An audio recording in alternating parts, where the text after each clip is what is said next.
title. But Labonte is only starting from the 11th position, behind names like Gant, Earnhardt, and Waldrop. Bobby's immediate future could look brighter as well.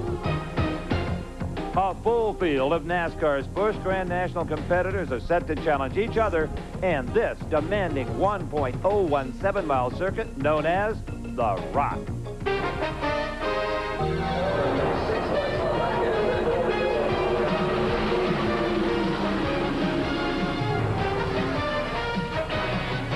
PNN Motorsports proudly presents live flag-to-flag coverage of the AC-Delco 200 from the North Carolina Motor Speedway.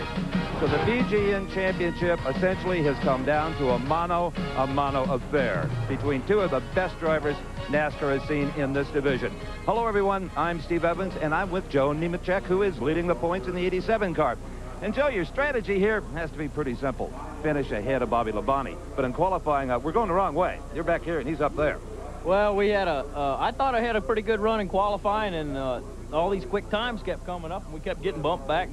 So we're back in 20th. We have a real good car. You know, what I'm hoping for is this is my good old faithful car here, one we run at Charlotte, and the more we run, the faster it gets. So we're praying for a lot of green flag laps today. Okay, good luck to you. All right, my buddy Glenn Jarrett, he's with the man that Joe is trying to hold at bay. Well, thanks, Steve. Bobby Labonte has been steadily chipping away at that lead. He's only 60 points behind now, and he's done it borrowing a page from Harry Gant's book of success. He has 2 wins this year. This car he's here at Rockingham in is the car he's won 2 races in. This is primarily a short track car. A little unusual to be running it on a super speedway, Bobby. Well, I guess, you know, here it's pretty much a short track. The corners mean a whole lot. So, you know, the straightaway speeds don't really mean that much here because it's not like Charlotte or Atlanta or Michigan. So we just brought this car here because it works so good. Well, it seems to work everywhere you go. Have you had any problems getting the car dialed in? Well, it's been a little bit hard this week, but hopefully we got it ready for this race. What's your strategy? You've chipped away at that lead now. Do you just keep doing the same things, or you take what this place gives you? Well, we got a long ways to go, and we're just going to try to keep this Slim Jim Chevrolet running all day and be there at the end and figure out where we're at then. Well, he's one of the most consistent drivers out here, always there at the end of the race. Keep your eye on him. Steve? Well, another big factor could be down here in the pits. If this race ran green for 200 miles, you could do it on one stop. But this is Rockingham, and some say the yellow flag was invented here. But the guys down here are ready. Also ready is Mike Joy, the captain of our racecasting team. Thank you, Steve, and hello, everyone. It's going to be a beautiful day for racing here at the Rock, and the stands will be full to see this penultimate race of the 1992 season. You have met Joe Nemechek and Bobby Labonte, the leading contenders, but don't forget there are 2 other drivers still in the thick of this point race. Both Robert Presley and Todd Bodine are approaching today's race with cautious optimism. You know, but it's never over. We're third in the points and got 2 races left. We can get them. Yeah, we still could, you know. If Bobby and Joe has trouble first lap, we win Rockingham. We won't be but about 80 or 90 points out of the lead. Go to Hickory, you know, race hard. We could still win this thing.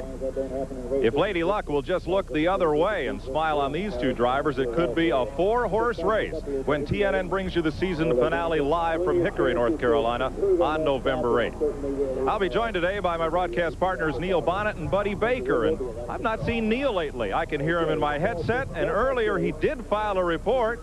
Let's see where he is. Mike, I'll tell you one thing. When I quit driving these things, I thought I was through working on them, but that ain't the case. My son drives race cars, and I've been working on them more now than I ever have. He's been running little half-mile racetracks at home and enjoying some success at that. The problem, when you come to these big super speedways, I don't think it bothers him as bad as it does me. This place is fast, a lot of traffic around here. It's a tough racetrack to get around. Watching all week long has been tougher on me when I used to climb in one of these things and drive them. They're about to drive me crazy watching. But speaking of watching, I better get up there and get to work, or you guys ain't going to see this race. Let's go over to Buddy Baker. Neil, I know exactly what you're saying. When my kids drive, it makes me a nervous wreck. But a place like Rockingham, it is very, very tough to get along with. As you can see here on the wall, many gouges from veteran drivers. And as you look down the straightaway, once they get into the outside wall, they go straight into the inside wall. Even a guy that's been here many, many times can find Rockingham very hard to get along with. And there'll be a lot of anxious dads, buddy. There are 10 second-generation drivers in this field today. Exclusive live coverage of the AC-Delco 200 on TNN, the Nashville Network, is brought to you by AC-Delco. It's like buying time. By Texaco, official sponsor of the 1992 U.S. Olympic team. And by cold-filtered Miller Genuine Draft and Miller Genuine Draft Light, taking the country by storm. We'll be back to the North Carolina Motor Speedway at Rockingham and the AC-Delco 200 right after these messages. We've had old Blaze for 16 years. I mean, this old Blaze. My husband uses it for all of his hunting and fishing trips. He and the dog absolutely love that car. Someday, when even AC-Delco parts can't keep it going, we'll just park it out back so he and the dog can sit in it and reminisce. AC-Delco parts.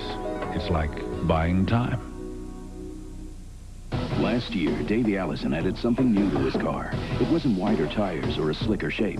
It was the same Haviland Formula 3 motor oil you can buy, straight off the shelf, to add more life to your car with complete protection against heat stress, starting friction, and engine dirt.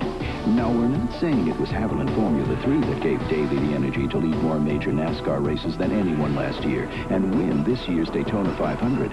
But we're not saying it wasn't.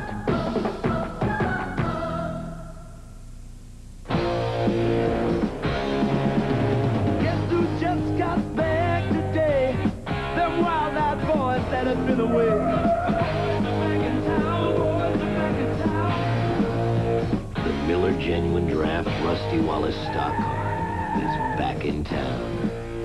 So you better hold on. Spread the word around. Guess who's back in town?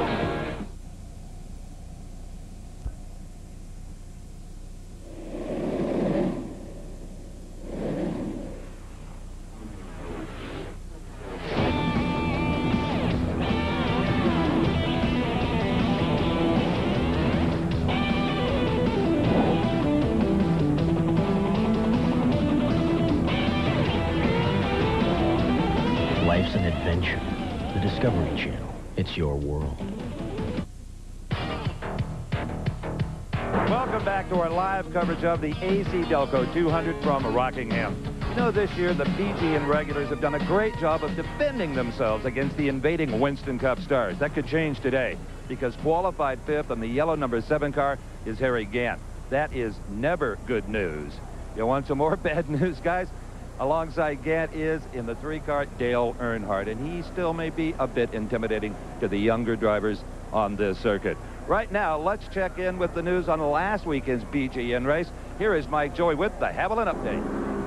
The Winston Classic at Martinsville is billed as racing's wildest triple-header, and it did not disappoint. On the start of the race, the front row gets sideways in turn 1, involving Robert Presley, who was a point contender. Todd Bodine had worse luck on the start. His car would not go into 4th gear, and he lost 40 laps on pit road. Number 12, Tommy Ellis, in a retaliation move against race leader Jeff Gordon, earned a trip to the penalty box. Mike Wallace started 5th and had a career day, leading 111 laps. Then battled with number 44, Bobby Labonte, in the late stages of the race.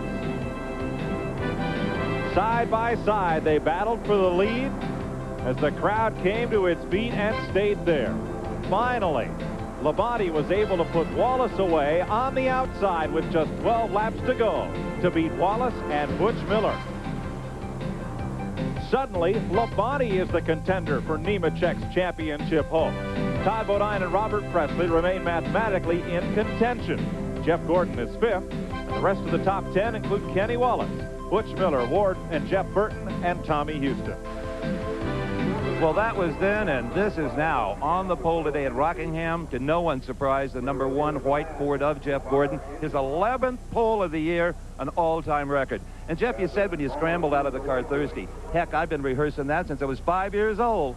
Well, you know, I have done quite a bit of qualifying, and as young as I am, in the quarter midgets and the go-karts and the sprint cars, but, you know, it's a whole lot different when you get to this level. To get 11 poles in a single season is amazing, and we're just as excited as anybody else could be, and we're real happy for Baby Ruth. And this crew works really, really hard on qualifying, and that's what it takes to get 11 poles in the season. Keep your tires under you. Yeah, that's going to be the toughest thing today, is being able to keep the old worn-out tires where the car feels good. I think we've got that. You know, I just saw Glenn Jarrett a moment ago. He was headed towards the back of the pack. What are you doing back there, Glenn? Well, I've wandered toward the back of the pack looking for some of these second-generation drivers. I saw Mike Wallace and Ed Barrier. Both those guys had racing fathers. And here's David Bonnet. Are you Neil Bonnet's son? Yeah, wait a minute now. Aren't you Ned Jarrett's boy? Ned Jarrett's boy. This is something we go through all the time. Famous racing fathers make life tough on us, don't they? Yeah, they do. Trying to stand the shadows tough. Well, does the old man put any extra pressure on you there? Does he give you any words of advice, or you just wish he'd shut up? No, he's giving me a lot of good advice here. This racetrack's tough to get around. As you see where I'm sitting back here now, just got to take my time, and maybe we can pick some cars off and finish good. All right, well, one word of advice to you, though. If he gets to talking too much, just simply turn the radio off. That'll shut him up. Mike? Well, Neil won't be in David's ear today. He'll be in all of our ears, you folks at home, and Buddy and myself up here. Buddy, who had a famous racing dad as well, knows about that. Had a couple of sons that had a turn behind the wheel or two.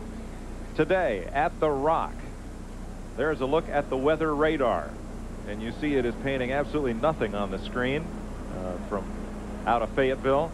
A couple of wispy clouds in the sky, now up to 73 degrees. Light wind, forecast, excellent. I like that. The North Carolina Motor Speedway is just a little over 1 mile in length, so it'll take 196 laps here to go 200 miles. The turns are banked a little differently, 22 degrees at the south end, 25 up the north end. Straightaway is a little different in length. Make that 197 laps, excuse me. That's what they'll face today at the place that they call the Rock.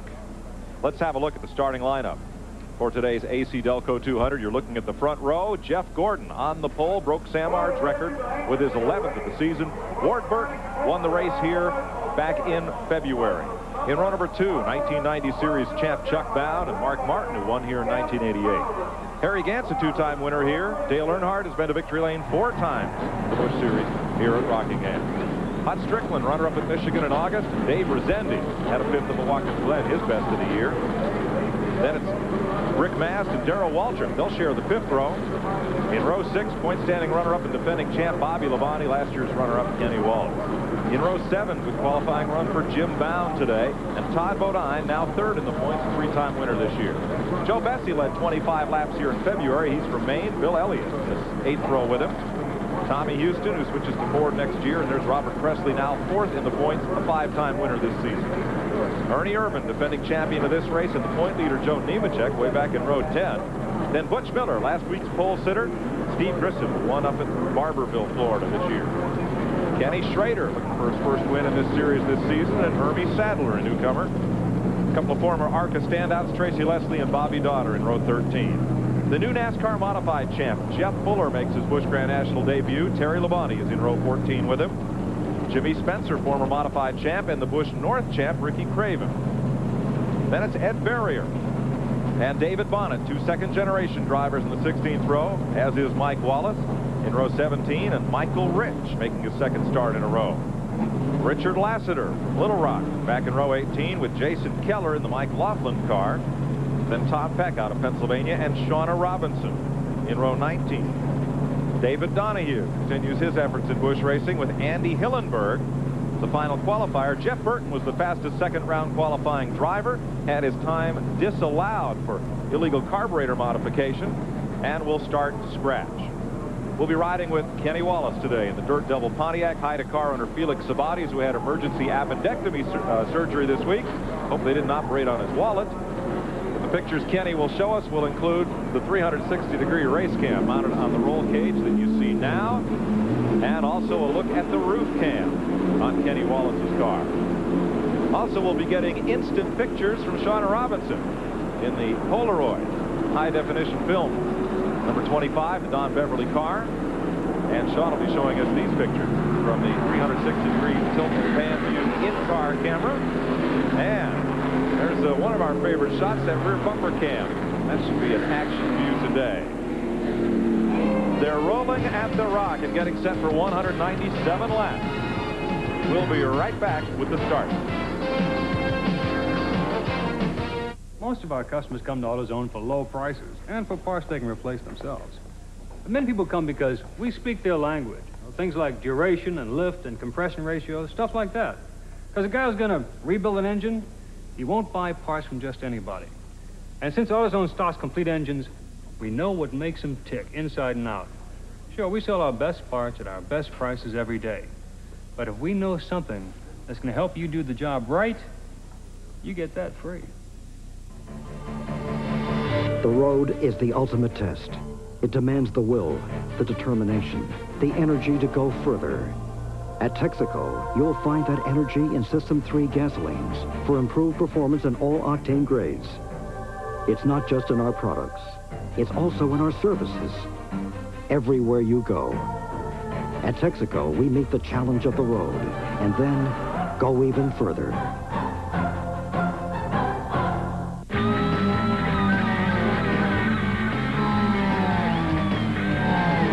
I guess you could say I live life in the fast lane. That's why time with my family is so important. And when we all get together for dinner, we like to eat steak. That's why we shop at Winn-Dixie, because there's nothing like WD brand U.S. choice beef. You know, the best thing about life in the fast lane is when you put it in park. We've been under trickle-down economics for 12 years. Just keep taxes low on the wealthy and see what happens. Well, I tell you what's happened. Most Americans are working harder for less money. Unemployment's up. Healthcare costs are exploding. We are not doing what it takes to compete and win. I've worked hard on a different plan. Let's give incentives to invest in new jobs. Let's spend more on education and training. Let's provide basic health care to all Americans. Putting our people first, rebuilding this economy, making us competitive. If we do those things, we'll compete and win, and we'll bring this country back. All year long, it's been hit or miss for Johnny Benson Jr. and Mike Eddy. The two have played tag in an exciting ASA season. Now it all comes down to one last meeting. Whoever takes the checkered takes home the championship. Is this Mike Eddy's lucky number 7, or will young Johnny Benson stop him in his tracks? It's going to be a fight to the finish. The showdown in Jennerstown. The ASA AC-Delco Challenge Series Oldsmobile 400, Sunday, 5 p.m. Eastern, only on TNN Motorsports. You're watching from Kenny Wallace's car as we get set to go green in the AC-Delco 200 at Rockingham. Field addresses itself to the starting line. Jeff Gordon in the Ford, Ward Burton on the outside in a Chevrolet, and as they take the green, Chevrolet clinches the Bill France Performance Cup for the Auto Manufacturers title in the NASCAR Busch Series. But as he's been for much of the season, starting from the pole and on the point, Jeff Gordon jumps out with the lead. That's Keith Simmons' Ford V6 putting Gordon out front quickly. Ward Burton is right with him. Good, clean, smooth start among all 41 cars. Mike, that car really handles good. He's got a lot of motor in that car. He qualifies well with it. That really shows how strong the engine is. He's going to be tough to handle when he gets out front. Like, it's going to take a good handling race car to run him down. There's point leader Joe Nemechek opposite Kenny Schrader, number 15, and Tracy Leslie, 72. Nemechek starting mid-pack today in 20th position. His magic number, 114. If he leaves here with that much of a lead, he will clinch the championship by merely starting at Hickory. At third place, Chuck Bound with Mark Martin, whose Ford was extremely fast at Charlotte. Failed to finish. Looks like the inside line really made a good move. Burton got over into second position. There was a question before the start of the race about Jeff Burton. He worked on his car right up the car running second there. They changed an engine late yesterday afternoon and had a little bit of clutch problem. Got worked out. You see Mark Martin going in under Chuck Bound there. The bottom part of the racetrack is much quicker. Now when he starts off the corner, he'll move up on the straightaway there to get a good line going back in the corner. Back to 15th position where Robert Presley duels with Bill Elliott, Ernie Irvan, and Todd Bodine. Those are the two dark horses, the black car of Presley and the red number 34 of Bodine. Now in this point race, they are still in contention. And you see in your picture 44 Bobby Labonte as well, running right behind Earnhardt and Waltrip. There's Presley and Bodine. Ernie Irvan on the outside. That's the fourth engine he's had in the car since he's been here. He's had a lot of motor trouble. He put this engine in this morning, so he's hoping it stays together. 3 abreast. Something's got to give down here, ain't it right, buddy? It was Elliott. Yep. Bill made a good move. He backed out and let him get 2 abreast, getting in the corner. Irvan is coming fast. Remember the Busch race at New Hampshire on TN. Here we are 3 wide in the backstretch again. Bobby Labonte's not going to coast into the point lead. He took it 3 wide on the bottom with Earnhardt and Waltrip. Might have gotten a little of Darrell's paint on him that time. Yeah, you know, even though you're in contention for the championship, this division, you got to race hard, or you want him to finish the race in a good position. He's worried about positioning early in this race, so he can have a good finish. 8th place the battle, and right behind it, here's Kenny Wallace. And his view, same view he had at the end of last season of Bobby Labonte, 1 spot back in the points. Boy, that looks just like it looks when you're out there racing. I tell you what, those cameras are wonderful in these cars. Give everybody an idea of what it looks like to drive a race car. From the roof cam of Kenny Wallace, and now back from the rooftop of the North Carolina Motor Speedway. Hud Strickland leading Earnhardt, 17, Waltrip right behind him, and Labonte. These 4 cars here are exceptionally fast in practice. They're working their way to the front. Lost motor. Shauna Robinson may not be giving us many pictures from our in-car camera today. Bit of smoke from the back of that car, now billowing out in the back straightaway. Neil, that's the left side bank, whatever the problem. It's either got a broken piston or a drop valve on the left-hand bank on that engine. Yeah, there we go. See the smoke. That's out of the rear of the car. You can see the smoke trail off the left side of the engine. Like Buddy's talking about, probably melted a piston or cracked a piston, something like that. Continue to run and do that. 2 cars to be mindful of. Jeff Burton has passed 8 cars in 8 laps. He started last. Ernie Irvan started 19th, is now 12th. Look at Earnhardt and Hut Strickland go at it. Yeah, Waltrip has really been putting the heat on Earnhardt, so Earnhardt's got to pick up the pace and get around Hut. Waltrip's car seemed to be really good. He was working on Earnhardt. He had to step up the pace and get around Hut. Neil, one thing I've noticed, the inside lane does not seem to be that much of an advantage today. Second lane is just about as good as the bottom.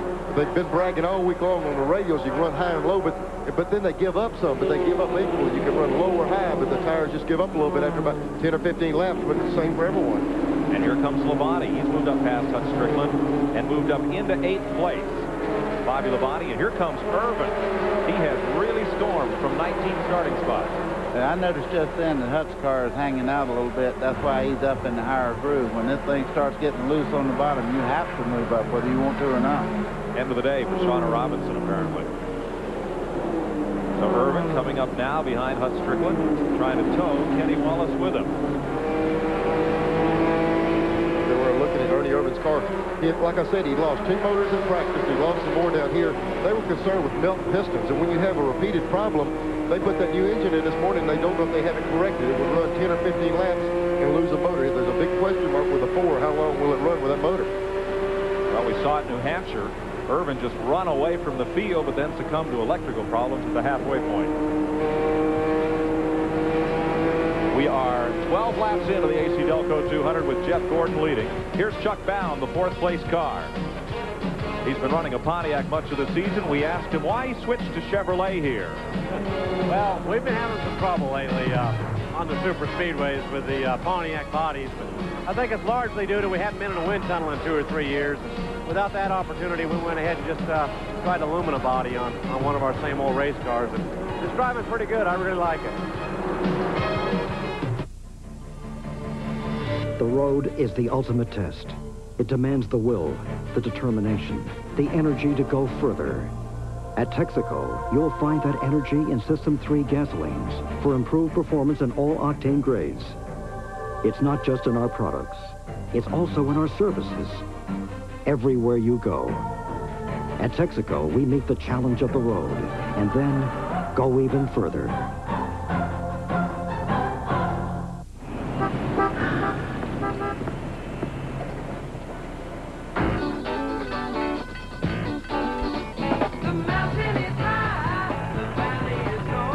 cold-filtered Miller Genuine Draft. For those who've discovered its real draft taste, the world is a very cool place.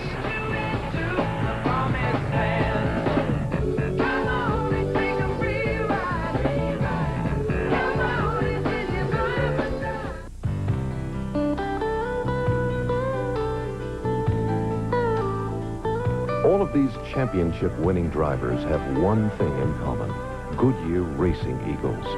The race-winning technology that's found in the Goodyear Racing Eagles can also be found in the world's best-selling line of high-performance street tires, Goodyear Eagle Street Radials. The champions know, and it's why we say the best tires in the world have Goodyear written all over them.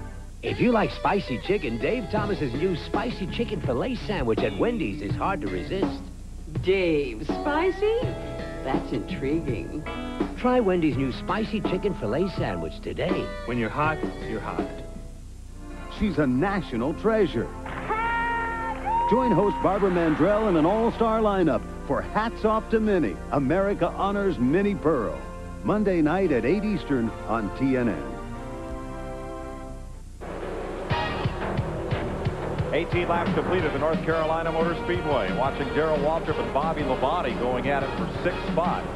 If the race ended right now with Joe Nemechek in 26th and Bobby Labonte in 7th, they would be tied for the point lead going to Hickory, the way the things sit right this moment. Here's Ernie Irvin now looking up and under Dale Earnhardt, who has dropped a notch back to 8th position. Ernie borrowed that motor when he ran out of engines yesterday. Borrowed the motor from Earnhardt, and he's got it in his car, and it seems to be working really good now. Well, who's going to be more mad about this pass, Earnhardt or his car owner, his wife Teresa?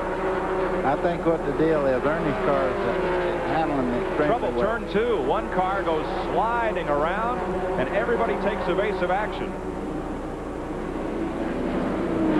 That's Hermie Sadler out of Emporia, Virginia, driving an Oldsmobile, his first Rockingham Busch Grand National start, and it will bring out the first caution of the day at lap 20. You know, Mike, if that had happened 5, 6 years ago, that would have cost about an 8 or 10 car pilot. These guys are getting a lot of experience on major speedways now, and everybody went up on the racetrack up high. They knew the guy would end up on the bottom part of the racetrack. And you don't see the major accidents like you used to see in the Busch Grand National races. Good point. Let's have another look at what happened down in turn number 1. Oh, me, he lost it going in the corner, Neil. He just looked like he went in a little bit hot and got sideways. And with these radials, you don't save them. But look at everybody going up high. Nice move by Jeff Fuller in his first Busch Grand National start to shoot through the smoke and out of there. Also, when he spun the car, locking the thing down, they tell him that at the rookie meets to hold the car down the inside. Watch him. If you get off the brakes right there, it shoots back up the racetrack. He'll stop the car, roll it off. He did a good job keeping it out of the way. And the thing is, he stopped in the groove, but everybody knew that he had to go to the bottom side of the racetrack, and everybody just automatically went up high. Jeff Gordon had a 3-second lead when the yellow flag came out. Looks like most of the leaders will stay on the racetrack during what should be a brief caution flag. We'll be right back.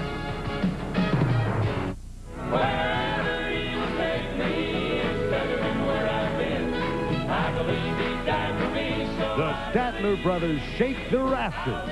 Saturday nights at 9, 8 Central on TNN. And it's Billy Ray Cyrus, country music star and host of the new home video, NFL Country. Country music in the NFL. Man, that's a great combination.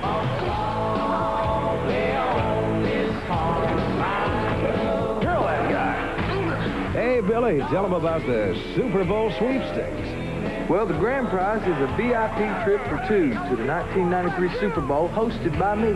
First prize includes Billy Ray CDs and the new NFL Country home video. To enter, send a postcard with your name, address, and telephone number to Billy Ray Cyrus Super Bowl Sweepstakes. P.O. Box 10346, Stamford, Connecticut, 06904.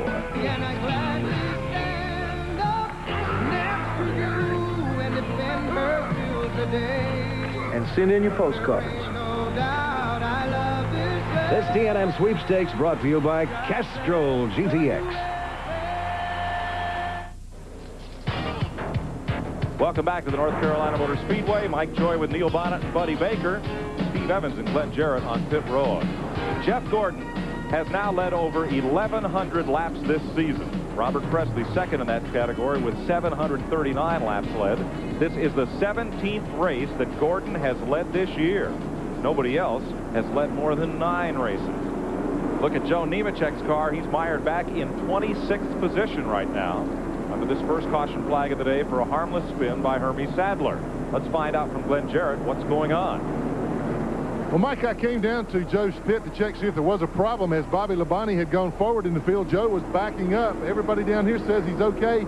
He's just kind of sorting things out, taking his time, not in any hurry. It's a 200-mile race. He's just not going to get in any real hurry, take any unnecessary chances early on. But he can't afford to be too cautious because he's fallen way, way back. And as you said, the points title is even right now. Steve Evans? Well, guys, as we've told you before, the tire rule varies with BG in races. And here at Rockingham, it was announced at the drivers' meeting, everybody gets 8 tires. That is their total inventory. They can use them any way they want. Put 4 on under yellow, 4 on under green. It doesn't matter. One stipulation. 4 of these tires must end up on the left side of the automobile and 4 on the right. Thanks, Steve. Pit stops under this caution made by Hut Strickland, Tommy Houston, Bill Elliott, Tracy Leslie, and the car that brought out the caution, Hermie Sadler. We're getting set to go back to green. This time, the pace car has stretched the field. In fact, it's off the Speedway. Jeff Gordon will bring them out of turn number 4. Right behind him, racing out of the same shop in the Busch Series, Mark Martin with that Winn-Dixie Ford. These 2 cars were the class of the field at Charlotte. Let's see if they pick up where they left off a couple of weeks ago. Ward Burton is 3rd, Chuck Bound is 4th, Harry Gant is 5th, 6th is Darrell Waltrip, 7th, Bobby Labonte, 8th is Ernie Irvin, 9th is Dale Earnhardt, and 10th is Kenny Wallace. Mike, here we go. This is the only car that we've seen week in and week out that can race with Jeff Gordon. That's Mark Martin and the 60 car. There he goes passing Jeff. Season week in and week out, the 60 car seems to be as good as that 1 car. You know what might have happened there? You're picking up a lot of rubber on the tires when you run around here under the caution. He might have had a little bit bigger build-up on his tires, and when he went down the corner, the car pushed out, and Mark got by him. But the 1 car was pulling away just before the pit stop, so we'll see if he has the dominance in about 5 or 6 more laps. You know, Gordon was leading this race, and it said, tell me that the leader cleans the racetrack for everybody else. Everything that gets kind of left by that whole field of cars, the leader comes around, gets to pick it all up when he goes by. It's like walking in mud. If you got somebody in front of you that's making foot tracks, you don't get your feet in muddy. I'll buy that. No muddiness today, no rain anywhere. See what these 2 Fords aren't leaving any tracks, Mike. They're checking out tracks. They're flying. There's Terry Labonte in 14. Jimmy Spencer driving the Davey Allison car right with him. Kenny Schrader up on the high side. And with them, Jeff Burton, who remember started in the scratch position, 41st, and has climbed 20 spots. Jimmy Spencer and Davey Allison's car. Look, I mean, he's got that thing on the go, hasn't he? Yeah, we didn't practice that much. Davey practiced the car and was going to qualify. Davey had a wreck in a car last weekend somewhere. He was concerned about being the kind of shape he needs to be tomorrow for the Wisdom Cup race. So Spencer driving for him. He's doing a good job. Jimmy Spencer only has 2 speeds, fast forward and headed to the house. Oh, I thought you were going to say wide open and stop. That's about it. It started 29th, but he's currently running 18th. He's a Texaco number 28 car.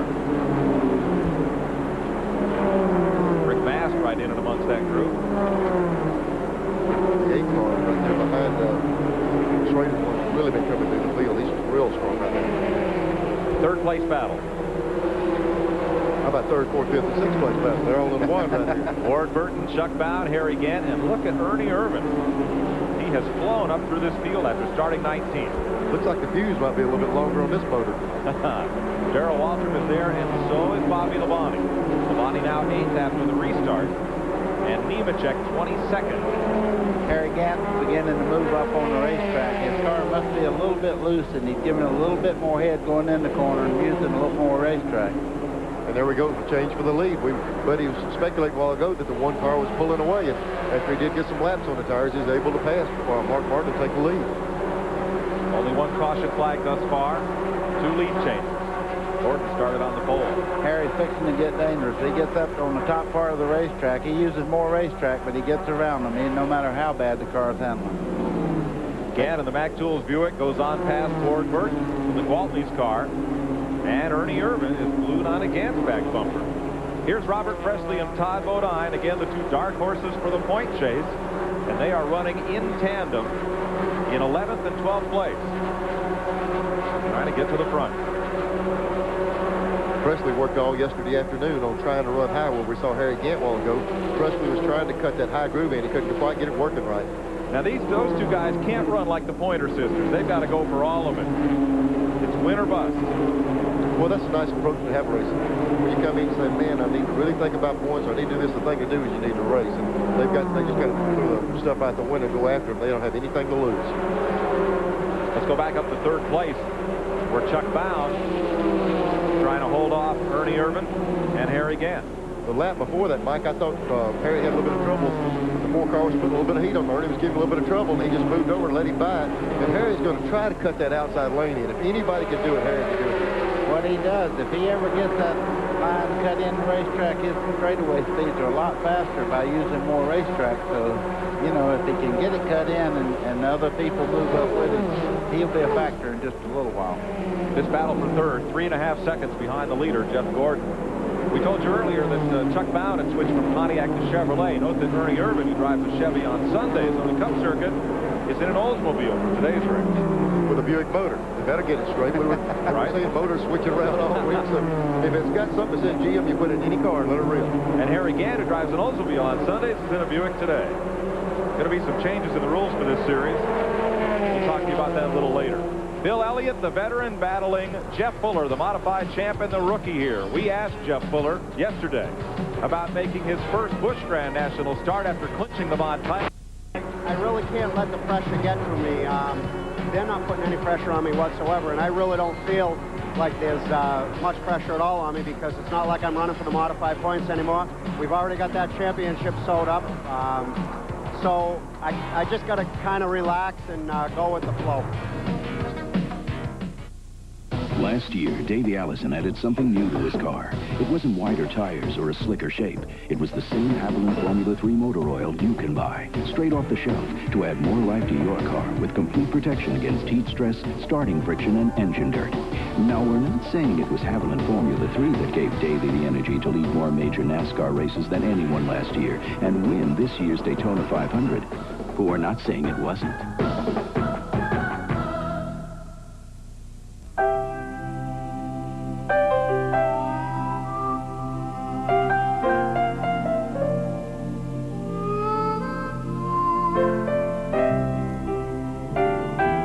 Me something really special for my birthday. A whole weekend in the great outdoors. Without me. Here's to the great outdoors, men who understand, and comfortable blue jeans. Wrangler. Is that it? 1 second, son. To achieve superior results, Now? don't be so impatient. You need superior tools. Since 1843, a company from New Britain, Connecticut, has been helping people do things right. Okay. Try it now. Finally. Stanley. All right. You know, someday these tools could be yours. How about the car, Dad? Stanley Mechanics tools at leading retailers. Folks in these parts think Tom Lawton is the best thing to ever turn a wrench. But back east, they'll put their money down on the guys at McClellan's. It seems in every town there's always one place that does a little bit better job fixing your car. And it seems the things they all have in common are great mechanics, great service, and Napa parts. Look for the sign of quality car repair. Napa. The Nashville Network's exclusive coverage of the AC-Delco 200 is being brought to you by Napa, because there are no unimportant parts. While we were away, Mark Martin took the lead. Jeff Gordon took it right back. Now, how hard are these guys running? It looks like they're having a lot of fun out there. I'll tell you, when a car's working as well as these two cars are, they're having fun right now. They're racing each other. Look at this. Now, Mark's on the bottom side, and Jeff just gives him a little bit of room, falls in behind him. He says, I'll get you in a second, pal. And that he did. Came right back as we came back and retook the lead. I'll tell you, when you got two cars that strong, you can play. And we just mentioned Jeff Gordon's virtually out of the thing for the championship. And here's Mark Martin coming over Winston Cup. These guys are having a field day right now. It looks like they're having a lot of fun. 2 Fords out in front of the field. I can remember a couple of years ago, Ford was taboo in this type of racing, and now here they are at the front of the pack and moving away. Jeff Burton, talk about moving away. He's moving up. Started 41st, now running 18th. Just ahead of Jimmy Spencer. Coming up smartly through the field. The TIC Financial Olds had its qualifying time disallowed, but it's moving back up. Lapping past, I believe it's the David Donahue car, would be Jeff Gordon and Mark Martin.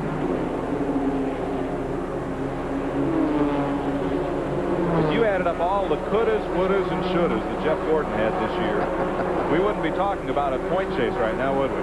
No, I tell you what, this kid is something. Everybody said when he goes to Winston Cup next year, he'll be on the shelf for a couple of years. I don't buy that. I think he's going to be a major contender right away. But he might be on the shelf, but it could be the top shelf. He's been doing a lot of testing, and he's ran exceptionally well in all his tests for Hendrick, so he could be a factor right off the bat. Mark Martin doing a little Saturday driving to augment his Sunday stint with the Jack Roush car, holding for second. Here come the point chasers from the Wayback Machine, trying to get back up to the front. Todd Bodine and Robert Presley. Bodine working underneath. Neil, I would say these 2 cars right here, we're talking about the Fords having a good time. They're racing again and not worrying about points. And that's a load off of a race car driver when they can go back to trying to win races instead of trying to protect the point lead. Bodine is in 10th. If the race ended right now, he would close to within 104 points of the lead. Bobby Labonte would be just 10 points behind Joe Nemechek in the title chase. Still within striking distance, and so too is Robert Presley. Looking out the back of Kenny Wallace's car, the Dirt Devil Pontiac. You know, that's a pretty sight right there, looking out of the back glass. As long as you're not looking out of the windshield, see them coming like that. I've done that a few times. Going the wrong direction. There's a look at the points if things ended up right now.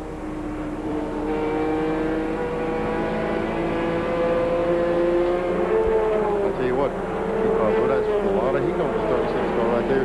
These guys ran a lot of laps together, and they're both discussing going to Winston Cup racing. In this division here, these 2 guys have been dominant all season long, and they're sitting there working each other right now.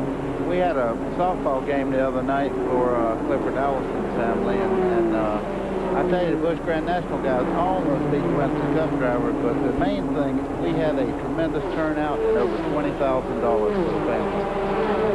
That's just a great outpouring of affection and appreciation for the whole Allison family and the sport. They raised $20,000 there the other night, and donations are still welcome to the Cliff Allison Trust Fund. And here's Joe Nemechek, 20th place. He's moved up 6 notches since we last saw him. Now, see, he's racing for points. He has the lead. He's the guy with the good cards right now. Well, John, buddy, I was kind of surprised a while ago. You almost seemed shocked that the young guys almost beat the old guys. They're supposed to. Well, they run a little quicker. They're supposed to hit it further. It was a great game, and I tell you what I found out. Bodine and all these boys, they're good athletes. Not only race car drivers, they're good athletes, too. You have to be to spend a couple hours in one of these cars and maintain both the strategy and the control and ability to run hard and win. Kenny Wallace has this mirror full of Robert Presley. I was fixing to say, that last shot we had on there, it looked like Robert Presley was running 10 miles an hour faster than he was up over the corner. Todd Bodine has left these 2 to battle for 10th position. Bodine just ahead of them in 9th.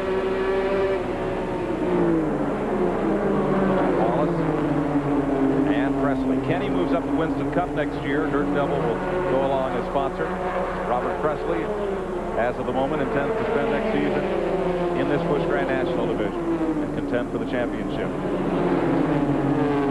I'll tell you, Presley really impresses me. Every time we talk to him, he's got his head on straight. He says, "Can you win a championship?" Well, we got a chance. He doesn't get all that excited. He lays back.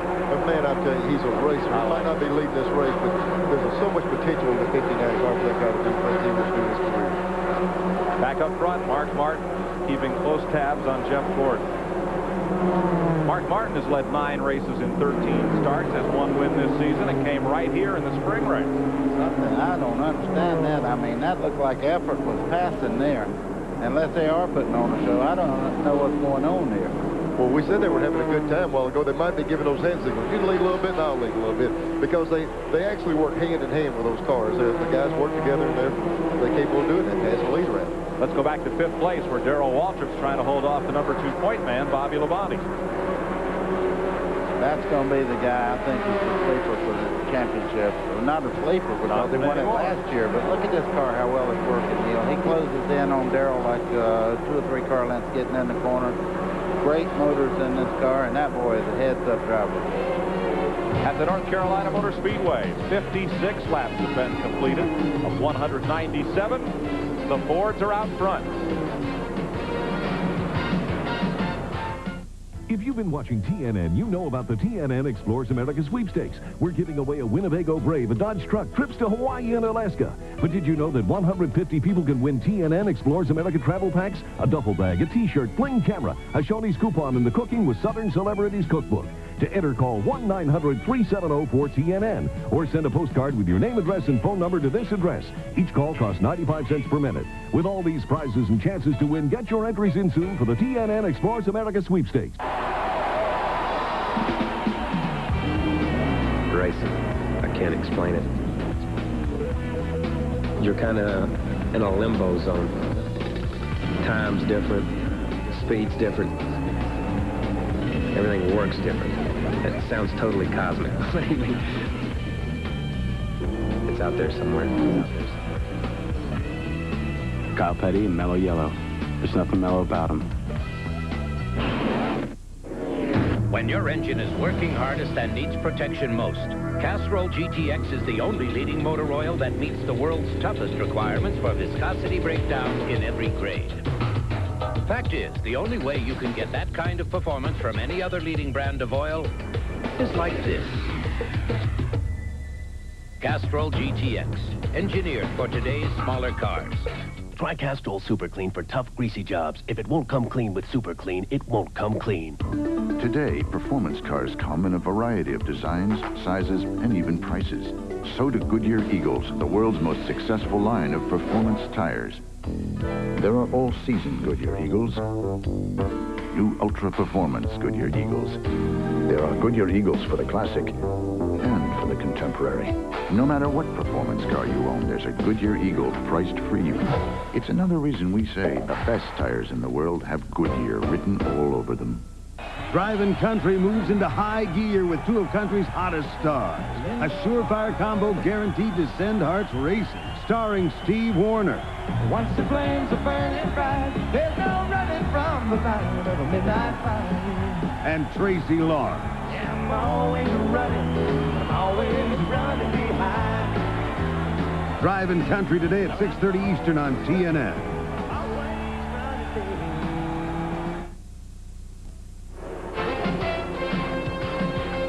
62 laps complete here at Rockingham. Good news for the Ford fans as Mark Martin and Jeff Gordon are on front. Bad news for point leader Joe Nemechek. He's just about 4 seconds from being lapped by that fleet of Fords. Good battle back here.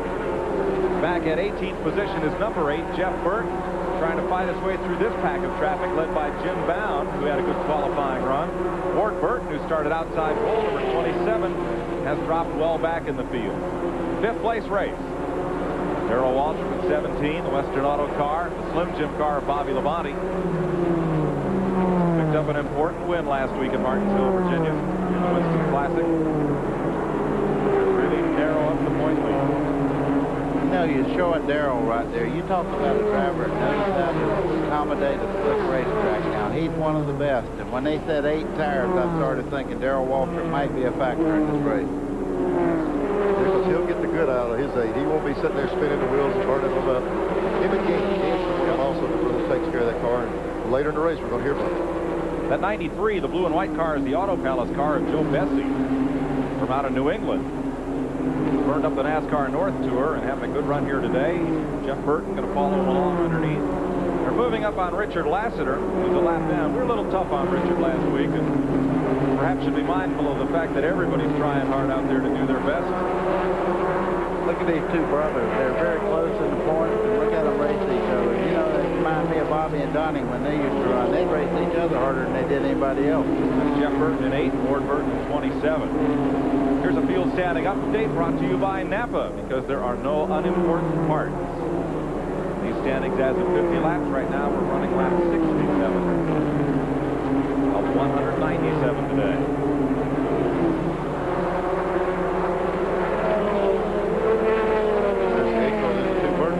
Together. You know, Ward had to start this race a little apprehensive after that motor change, and it looks like he's not quite as good as he was when he qualified with another engine. When I said Bobby and Donnie, I act like everybody knows everybody in racing. I'm talking about the Allison brothers. They used to race each other like the Burton boys do now. I mean, they really get at it. Buddy, I knew who you were talking about when you said Bobby and Donnie. Jeff Gordon in a Ford, and Ford has won only one of 18 Busch Grand National races here. Martin did it, driving for Bill Davis, Jeff Gordon's car owner. Let's check in with Steve Evans. Well, you know, guys, it's so loud down here. We often communicate with crew chiefs via hand signals, and that man, Bill Davis, the owner and crew chief on the Jeff Gordon #1 car, looked over at me and he put his hand out flat and then turned the heel of the hand to the right. And that's the universal signal, the car is loose. He is not letting Martin stay out front because he wants to. He doesn't have that much of a race car underneath him. They already have the ratchet and the extension ready to make an adjustment to that chassis. And they have right side tires ready to go on if and when they get a yellow. Only one yellow thus far today. Came out of lap number 20 for Herbie Sadler's spin down in turn number 1. No contact. No further incident. This car, Jeff Gordon's here, if you ever wanted a young man to contend with a loose race car, he's driven the sprint cars, the little midgets, and they run a lot of sideways racing. And Gordon, even though his car is loose, he's still capable of leading the race. He can handle a loose race car, and it pays off right now. Lapping past Ricky Craven, who will be the Rookie of the Year in this series. You know, I think that's one advantage that Mark Martin might have over Jeff, though. He's running the heavier cars. Jeff just got out of midgets and sprint cars, and now he's into Busch Grand National. And I think that Mark Martin understands what he needs to do to the car for long runs a little bit better than Jeff does at the moment. Let's go back and pick up the race for 10th spot, buddy. That number 14 car is Terry Labonte, running in 10th. There's Kenny Wallace. He is 12th. Robert Presley between Labonte and Wallace in 11th spot. Man, listen to that little old six-cylinder whine. I'll tell you what, they turn them like they're V8s anymore. They turn the heck out of them. Turning meaning what, 8,500 RPM, 8,000, 8,500? Probably 82, 8,300 here, which is a lot of RPM for a six-cylinder motor. What's amazing about it, they have such a small carburetor on them to be able to turn that. It really works them out. 10th place to battle here. There'll be a few changes on this circuit next season, not too many. But the 93 Busch Grand National cars will differ from their Winston Cup counterparts in only 3 areas next year. The wheelbase for Busch will stay at 105 inches, as it is right now. They'll have V6, not V8 engines like the Winston Cup cars, and the weight will remain 3,200 pounds, but everything else will be the same. Same templates and everything, and one change that's really been asked for by these teams, they will get to use the cambered rear end, as used in Winston Cup, on the Busch cars next season. That's the best thing you said out of everything they're doing is the cambered rear. That gets the footprint of the tire on the racetrack and makes them handle much better. 4th place. Battle you saw there, Darrell Waltrip and Ernie Irvin. A couple of Winston Cuppers. They've become interlopers in this series now. It used to be, Neil, when you were running Winston Cup on a regular basis, you could hop in a Busch car on Saturday and pick up some strong pocket change. That's not easy anymore. Now, these Busch guys, they fight for their money. You used to roll in here and say, man, we'll go over there and get some of those guys' money and have a good time on Saturday. But when you get their money, you work for it for the days over. These Busch cars have just as good equipment. Oh, me, man, right in the middle of it right there, Ernie Irvin. But I'll tell you what, when you beat them now, you've earned your money. Back to the race for 10. Tommy Houston has made an unscheduled pit stop. And Joe Nemechek, the point leader, has gone a lap down to leader Mark Martin. I'll tell you what, before everybody goes in shock, it's not something unusual for these cars. These Fords to be lapping at the paces they're running right now. They're going to put a lot of this field a lap down the way they're running. 10th place battle you're watching right now, once again, headed up by Terry Labonte. they report in one of the racing papers that you could see a lot more of those Fords on this circuit next season. Tommy Houston has already announced that he is switching to Ford Thunderbirds next year for Busch Grand National competition, and there's rumors of several other teams going to Ford as well, including Jeff Burton, Dave Rezendi, Robert Presley, the Moroso car, and possibly Todd Bodine might all switch to Ford next season, it was reported. I think when this thing first started, buddy, you know, there were just one or two of them. Then there got to be a few more. Now they've got that motor program developed, and there's more parts available, so they're going to branch out and pick up a lot of teams. And I tell you what, the rest of these guys are going to be tough to try to handle. It's great how the interest picks up when you have a car that can win a race. You know, nobody wanted the Ford a couple of years back. Now everybody knows one. On pit road, Ward Burton. Here's Glenn Jarrett. Ward Burton brings the 27 Gwaltney's car in. He has really dropped back through the pack. They're going to the right track to change tires.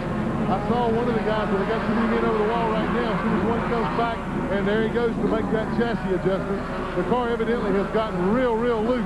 Let's clarify one thing on that tire rule. They can change any number of tires they want to under green flag conditions. The 8 tire limit is only under caution, 4 left, 4 right.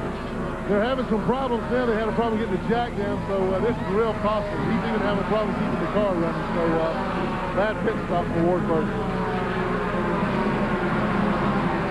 Ward Burton will go at least a lap down, maybe 2. Oh, look at that left rear tire. It's up under the car, and then they don't have the lug nuts on it. It fell off the jack, and it looked like he had it geared, and it backed up, and then it fell down on the tire. They're having a lot of problem with the jack. He's got some of Robert Presley's leftover bad luck from last week. This pit stop will go over 1 minute. I tell you, it had nothing but bad luck. They qualified good and lost it. Glenn Jarrett? Also, there was a problem with, Ward was having a problem getting the car into gear. That's why he had the car in reverse. He didn't ever want the car in reverse. He was trying to get the car in the first gear. It wouldn't go. When he took off, it still wasn't in low gear. When they changed that engine, they had trouble bleeding the clutch. They were still working on it just before the start of this race. So Burt was looking forward to coming back here to Rockingham, where he won in March. Well, we've gotten a little bit behind here with trading tires in the last 3 or 4 months, but we just brought the car back like we were. From what I understand, Goodyear's got a little more stagger in it, so the cars are getting a little loose, but it's just a combination. You know, we hit up on something we were testing there last year. The track's been pretty good to us. Slag is daddy. He's the son of the pioneer. They call him a cult hero on the cowboy circuit. Chris Ledoux stars on the Texas Connection tonight on TNN. And it's Billy Ray Cyrus, country music star and host of the new home video, NFL Country. Country music in the NFL. Man, that's a great combination.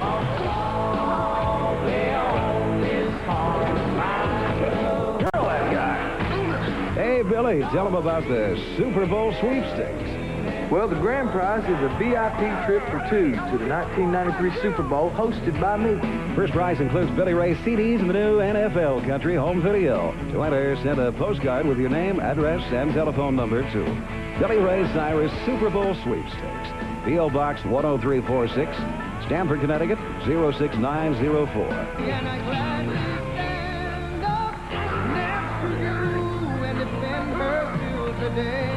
And send in your postcards. This TNN sweepstakes brought to you by Castrol GTX.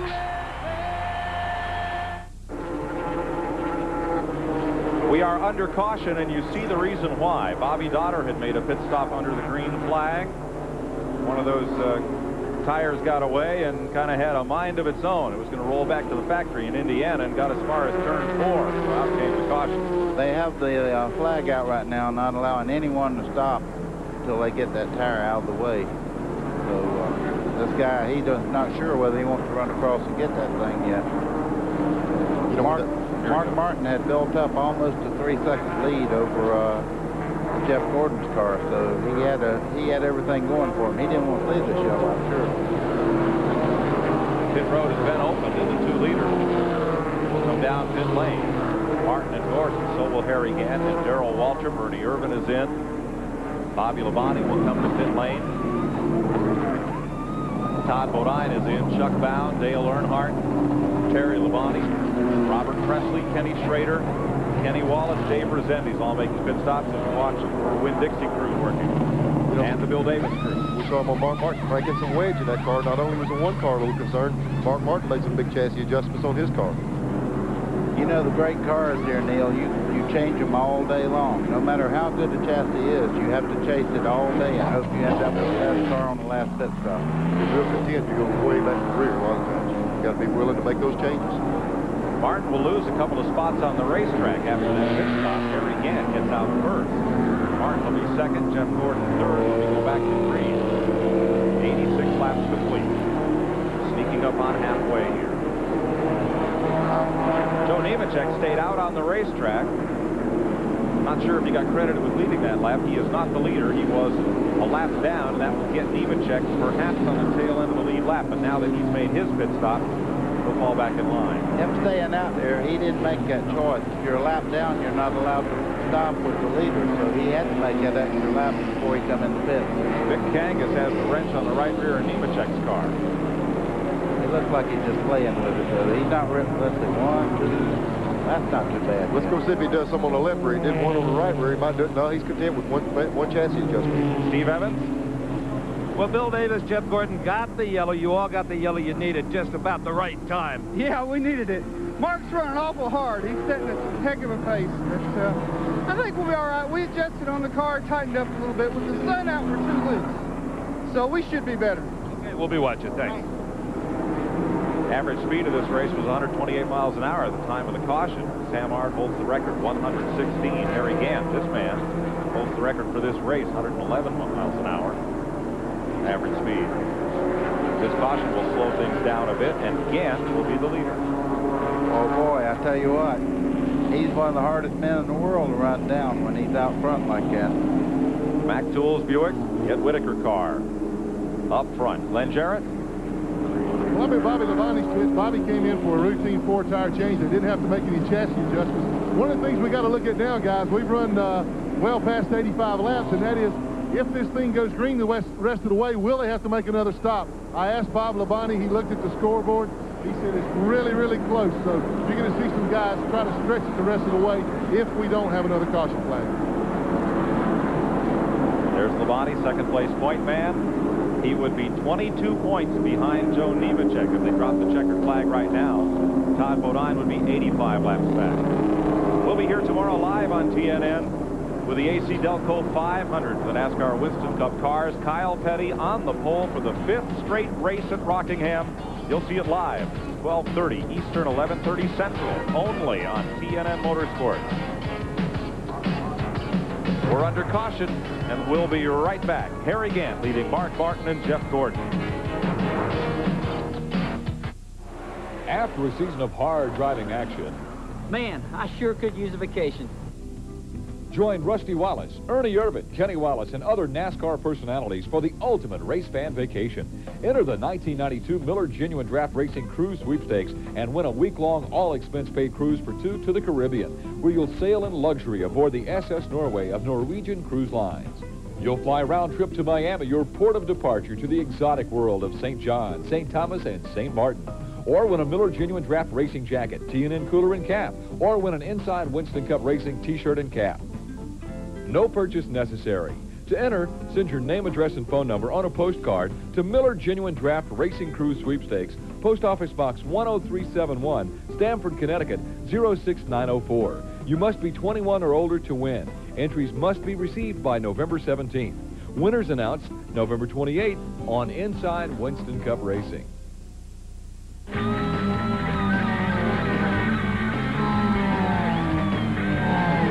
I guess you could say I live life in the fast lane.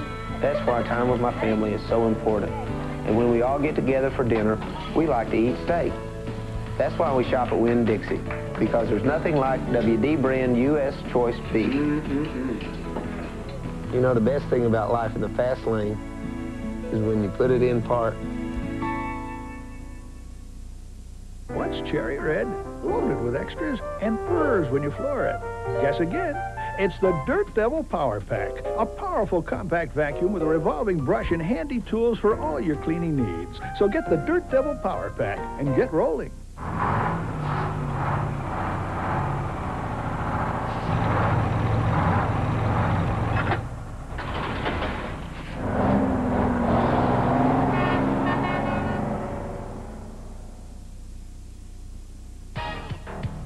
TNN's exclusive coverage of the AC-Delco 200 is brought to you by Napa, because there are no unimportant parts. We're back under green. Mark Martin past Harry Gant to retake the lead. Jeff Gordon now running for second. Darrell Waltrip for third. As Gant begins to drift back a little bit. I'll show you what happened here on the first lap of green just 2 ago, as Mark Martin got underneath Harry Gant. They got under. And they're in trouble at the back straightaway. A pile of cars coming out of turn number 2. We can't tell you any more than you can see until that dust clears. It's about 6 of them in there, or more. That's Tom Peck coming out. Yeah, big crash. His car's all over this daughter. Is that Robert Presley or Jeff Burton? Bill Elliott's believed to be in it. Neil Bonnet's son was in it. Looks like he's got problems with the right front corner. I can't really Here tell. we go. They're spinning off the corner. It's hard to tell. There's so many. There's a 08 car of daughter up front. Cars all over the place. Steve Grissom's in it. About 8 cars, it looks like. We'll red flag the race for this one. Yeah, so much wreck on the back straightaway they can't get through there. There's Elliott, left side of the screen.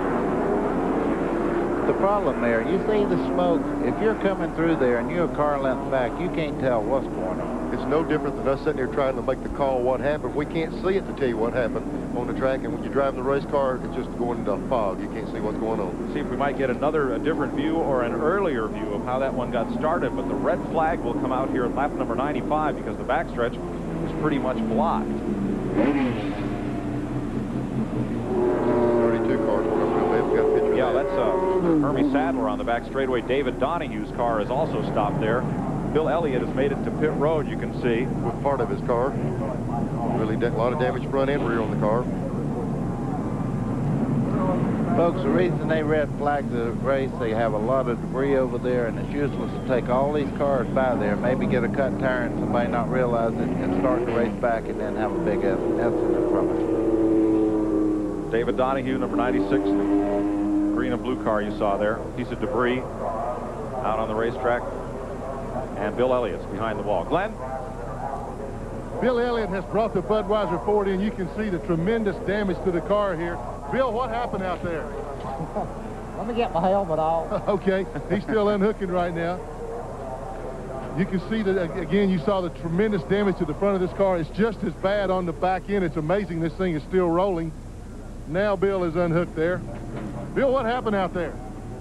Them guys was racing like it was the last lap. I mean, and a couple of them got sideways, and I could have got stopped, but somebody tagged me in the rear and turned me, and then I just got hit on every corner.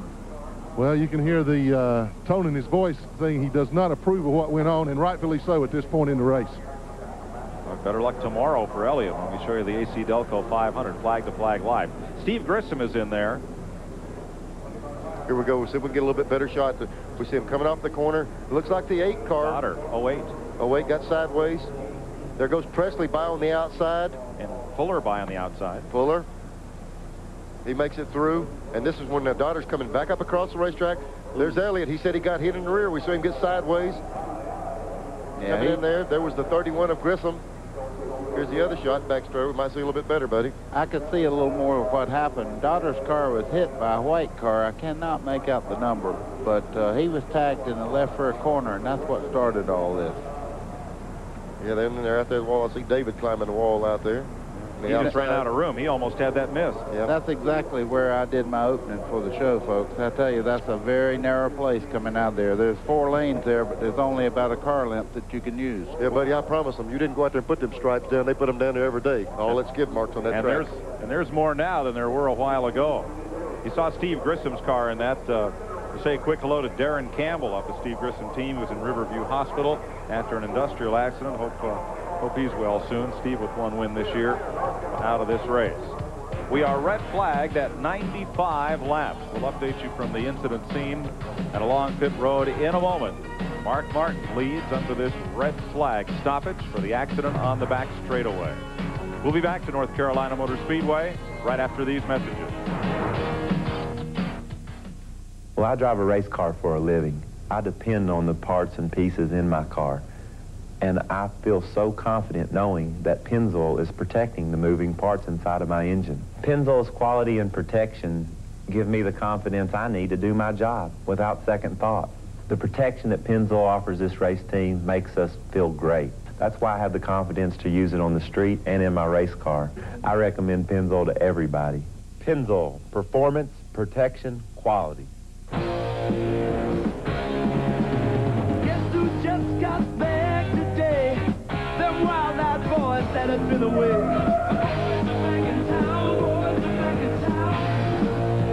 The Miller Genuine Draft Rusty Wallace stock car is back in town. So you better hold on. Spread the word around. Guess who's back in town?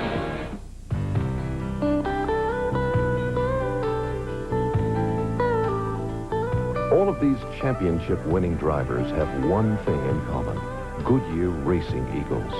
The race-winning technology that's found in the Goodyear Racing Eagles can also be found in the world's best-selling line of high-performance street tires, Goodyear Eagle Street Radials. The champions know, and it's why we say the best tires in the world have Goodyear written all over them.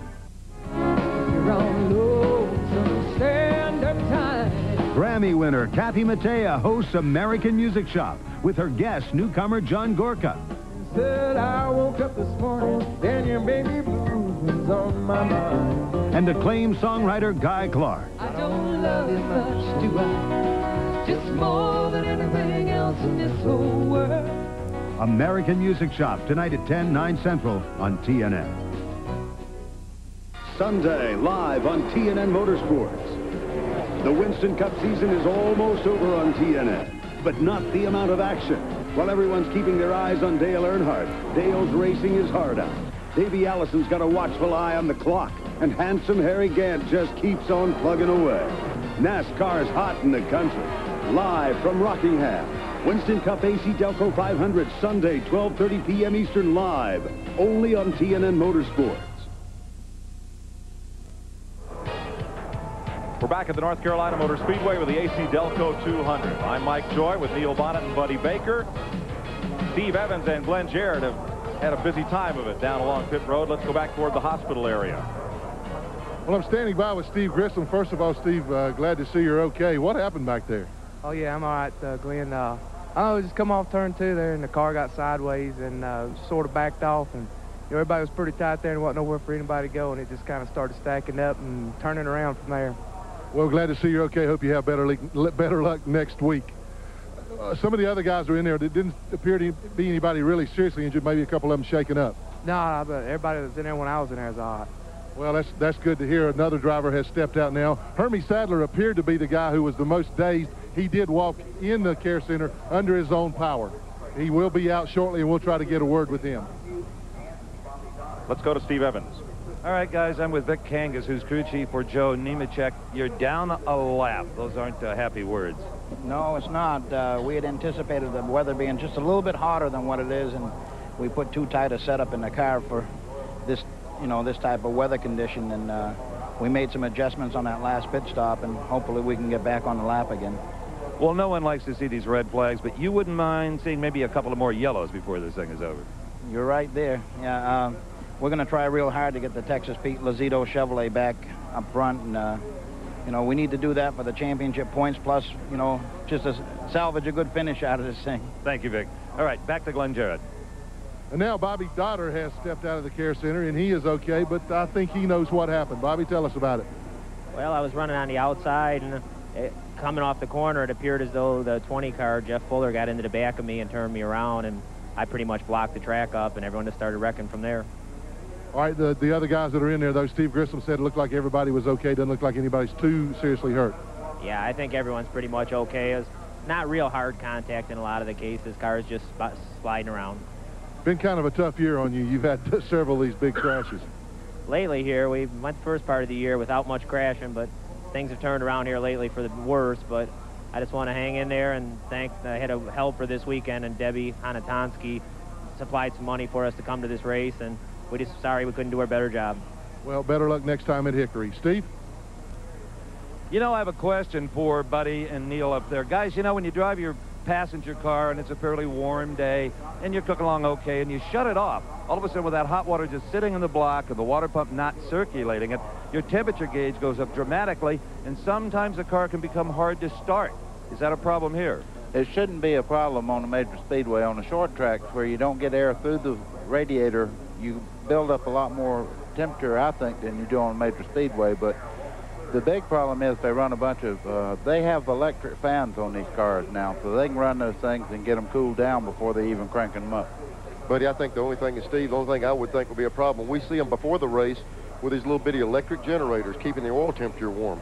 If they sit there for an extended period of time, they run such a thick oil in these cars. If they sit there for an extended period of time, the oil thickens back up, and it can hurt the bearings when you crank them up. That's the reason you see the little temperature devices keeping the oil warm before the race. So it's going to take a long time for them to cool down, but if they stay there for a long extended time, that would be the only thing I would see as a problem. Neil, one thing Bobby Dotter said, he was talking about that young lady from Cheshire, Connecticut, as we look at the front end of Mike Rich's car. He's out on the Speedway and is going to need some repairs before he goes back to green. She had seen him run in a race, wrote him a letter, said she liked the way he drove, really enjoyed it, and, you know, was there a way she could get more involved? And he says, well, we got all these quarter panels on the car that are kind of empty. And so she, this individual race fan, sponsored their car for Rockingham for this race. Sorry they didn't have a better finish. Let's go back down toward the pits. Well, this young man is Hermie Sadler. I said he looked a little shaken when he went into the infield care center, but you appear to be okay now, Hermie. Yeah, just a little shaken up, you know. Things, you know, some of the guys came in and got tires, and, you know, here at Rockingham, when you got new tires, you got to go while you can. I think everybody was trying to get everything they could get first couple laps there, and cars got tied up in front of us, and everybody got on the brakes at one time. In a situation like that, it's really nothing you can do. But I got hit a couple times, but I think everybody's okay. Well, this was your first trip to Rockingham, kind of a rude welcoming. Yeah, things were so good going into this. You know, we qualified well and weren't running quite as well in the races as I wanted to, but we come in and made some changes, and I thought we were going to be a whole lot better. But we never got a chance to finish, but maybe I can come back again and try again. Well, you've run a few Busch Grand National races in the last few weeks. Will we see you some more next year? I hope so. You know, the problem is with this series getting sponsors, but before you can do that, you got to go out in front of a lot of people and show your talent. So that's what I'm trying to do now, but days like today don't help, but we'll be back and try them again.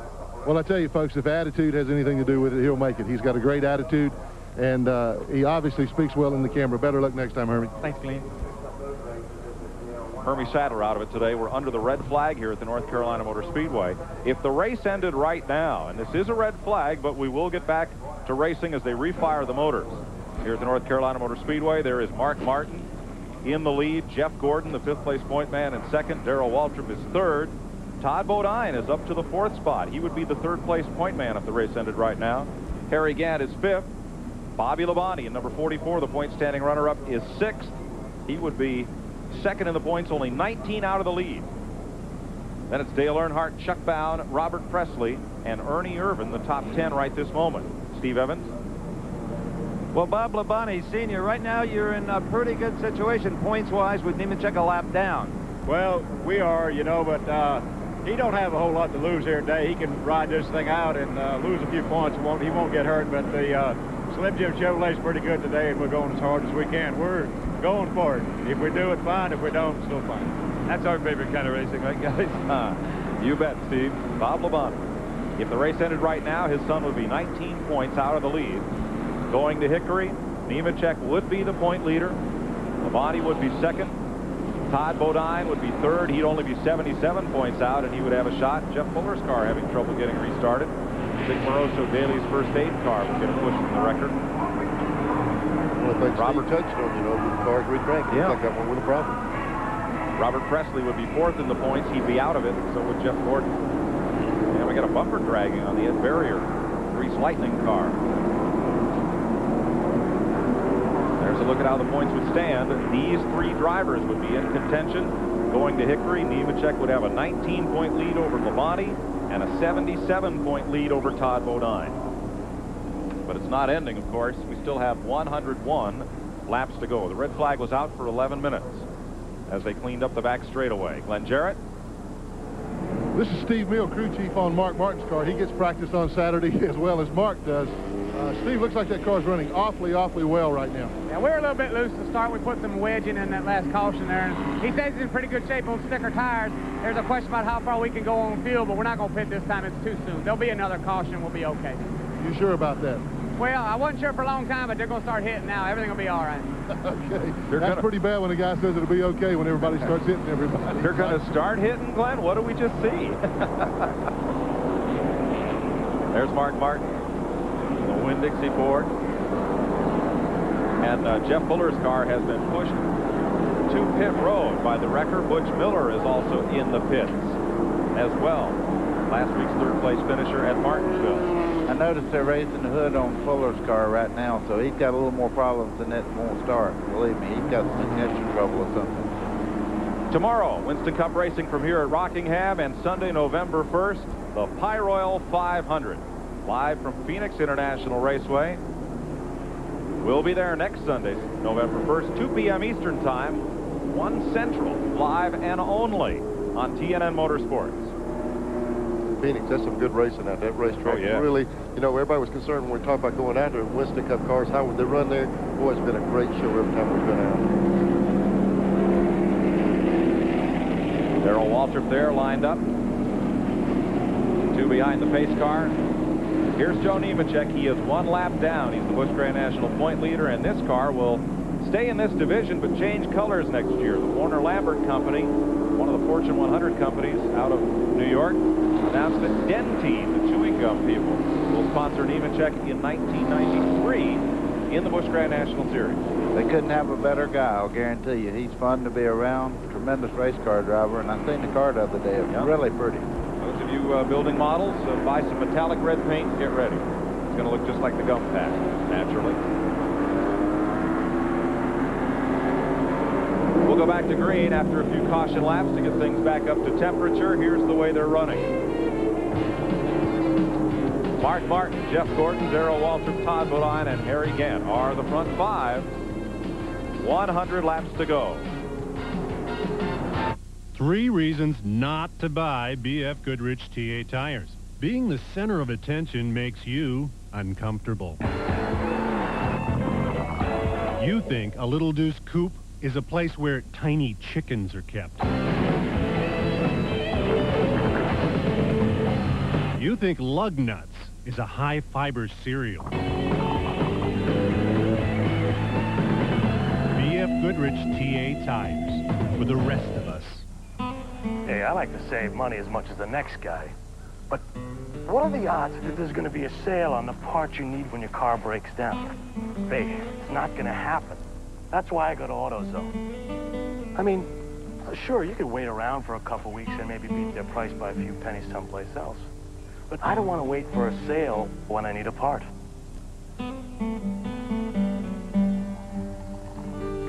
Now, what more could you ask for?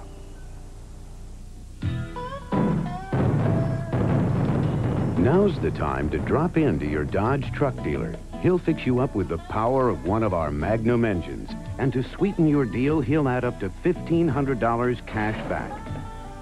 Plus up to thousands more in package discounts on just about every truck in stock. Even diesels and vans. It's the National Dodge Truck Sale. Now arriving at a Dodge dealer near you. Hey, Chris, toss me mellow yellow. Oh, great. You're kidding. Hey, don't worry about it, guys. I'll go back. Yeah, we'll see you sometime next week. That's 60 miles back. When you've got a real thirst, nothing can keep you from the ice-cold citrus taste of Mellow Yellow. No mountains high enough, no ditch deep enough, no road rough enough. Mellow Yellow. There's nothing mellow about it. Hey, Kyle, how'd you get back so fast? Me and the Hummer took a little shortcut. TNN Motorsports exclusive coverage of the AC-Delco 200 is brought to you by Mellow Yellow and Kyle Petty. There's nothing mellow about it.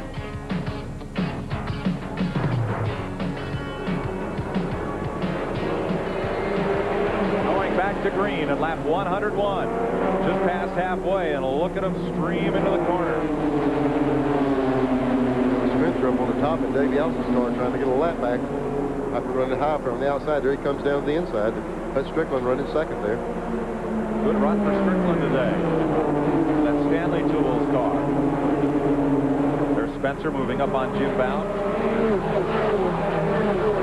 Back to turn 1. And squeeze play. Spencer drops in line behind Bound. Jim's had a good run here at Rockingham. Look at Todd Bodine, though. He just went up past Spencer going through there. Let's correct that. Hut Strickland's a lap down. 1 lap back. He was trying to get a lap back. I thought he was in the lead lap, but he was actually trying to get a lap back. The man who's going to pile up the points right now is that 34 car, Todd Bodine. But look at the company he's got. Let's do a quick rundown for you. The cars involved in that grinding crash in the backstretch. Bobby Dotter, Bill Elliott, David Bonnet, Hermie Sadler, Steve Grissom, Tom Peck, Mike Wallace, Tommy Houston, David Donahue, all out of the race. Ed Barrier, Michael Rich, and Ricky Craven were able to continue. From the root cam on Kenny Wallace's car. Kenny running in 10th place. Neil, I believe that's the most authentic looking. As far as the way the driver sees the racetrack, I think that's the best camera angle that we'd ever have on. You got to get in. You see him get to the inside. That's just, you know, get in there and roll out of the throttle. He's got the car on the outside of him now. Good, smooth-looking shot from the top of that car, isn't it? I'll tell you what, he's handling pretty good down the straightaway, too. Did you see how he went by Burton then? Looked like Burton might have been having a little bit of trouble. He dropped to the inside as he went by so quickly. Yeah, that's Jeff Burton. I believe he's dropped off the pace a bit. That will pick Wallace up a notch. Add Tommy Houston to the cars that were in that wreck, but still continue on the racetrack. 104 laps out of 197. Look at Ernie Irvin's car there. You talk about a car that's handling super good. He can go anywhere he wants to. He's got his hands full, though, with Robert Presley in the Alliance car 59. Not for long. Now, talk about a second-generation race team. Presley's dad was the late model sportsman champion, and his crew chief, Ricky Pearson, David's son. I guarantee you, and I tell you what, his dad could drive a race car like nobody around on the flat racetracks, but Presley is just a very gifted driver. I think he's got a brilliant future in racing. We're looking at Jeff Burton here in the black car. We talked about just a lap before, buddy, how quickly he went by.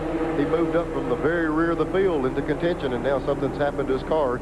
He's just riding it out on the inside. Must have had some kind of motor problem.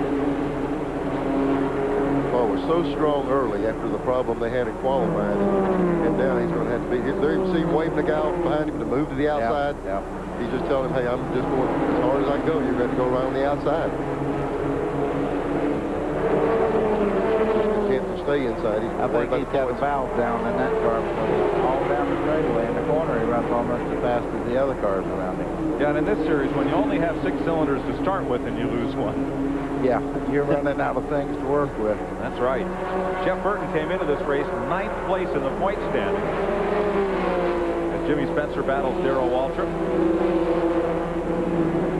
And we remind you once again, as we did last week, only the top 10, not just get invited to the season-ending banquet, but only the top 10 teams get to go because the banquet's otherwise sold out. So Jeff Burton, if they want to enjoy that meal in Charlotte in January, going to have to do it at Pickering. And there's a lot of, you know, that's good for your sponsors. Anytime you can go to that deal and take your sponsors and you sit at the head table or just be involved with it goes a long way with your sponsorship.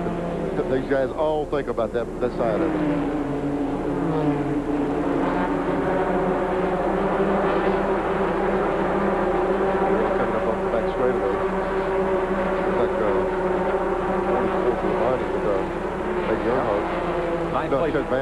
Ninth place at stake here. That is Chuck Bound. Ernie Irvin's just ahead in 8th.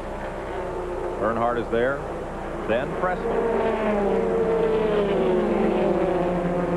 And Kenny Wallace. Let's go up to 4th place. Bobby Labonte trying to hold off Harry. High groove Harry Gant. Yeah, Buddy said a while ago, Harry's running a mile on half track. The rest of them are running a mile. Earlier, watch him go in here. He'll take off. Here comes Ernie on his side. Look at Ernie, though. Harry's not slipping there. Harry races up there. He's been running that high groove all day. Yeah, but I tell you what, Ernie goes anywhere he wants to. He'll go right on by again, I believe. That's 5th place at stake. Labonte holds the 5th spot. They passed Tracy Leslie. In Bobby Labonte's last 4 races, he has finished 4th, 2nd, 3rd, and 1st. What a stretch drive. Reggie Jackson would be proud of this kid. I think earlier in the season, the Labontes had almost said, hey, man, we were in problem with the points thing. We're out of it.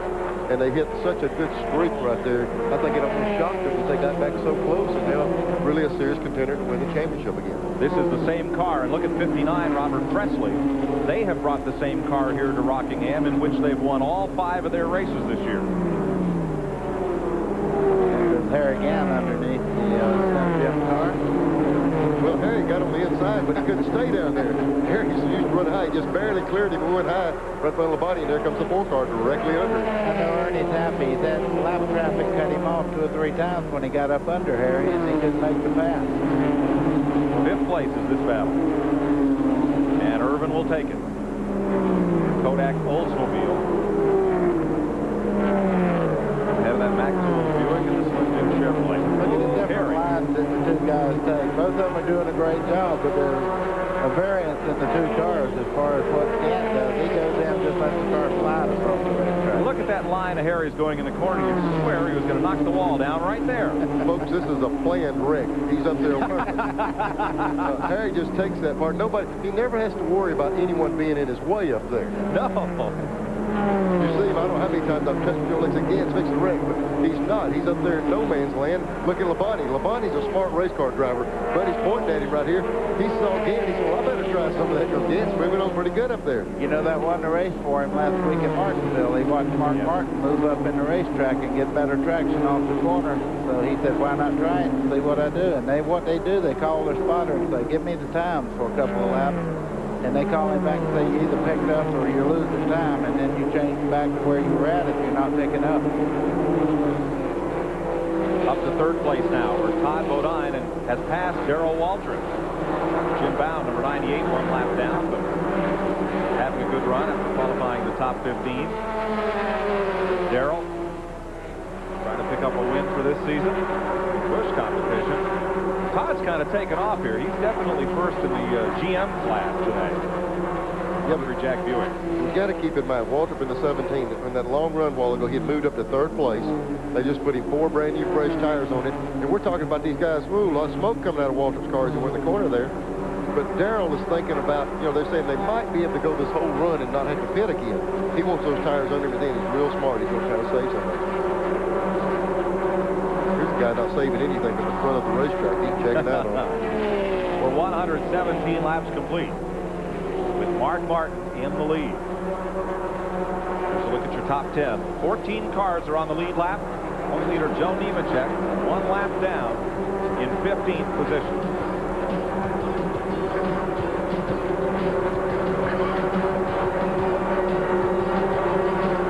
Jeff Gordon was asked what kind of statement you want to make in your last 2 Busch Grand National races. Well, we've left a message all year. In a way, we've been a really strong car just about everywhere we've been. We've won 11 poles in 3 races, and the 3 races that we won were some pretty strong races. So I had some pretty big tracks with a lot of tough competition. We've left a message, no doubt about it, but I think me leaving this team and this team leaving Busch Grand National, we all want to leave a message that we were a strong contender in 1992. Help avoid highway breakdowns by properly maintaining your cooling system. We'll show you how to inexpensively change your coolant and replace worn-out hoses and belts. That's this week on Shade Tree Mechanic. Shade Tree Mechanic, noon and 9 p.m. Eastern Sundays on TNN. And it's Billy Ray Cyrus, country music star and host of the new home video, NFL Country. Country music in the NFL. Man, that's a great combination.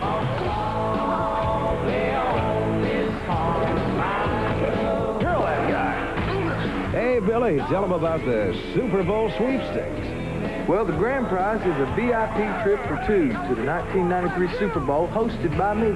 First prize includes Billy Ray CDs and the new NFL Country home video. To enter, send a postcard with your name, address, and telephone number to Billy Ray Cyrus Super Bowl sweepstakes.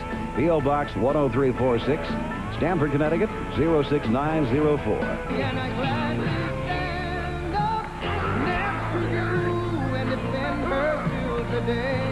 And send in your postcards. This TNN sweepstakes brought to you by Castrol GTX. Oh, Fuller's running. We're back at the North Carolina Motor Speedway. Here's the battle, Chuck Bound and Harry Gant. This is for 6th place.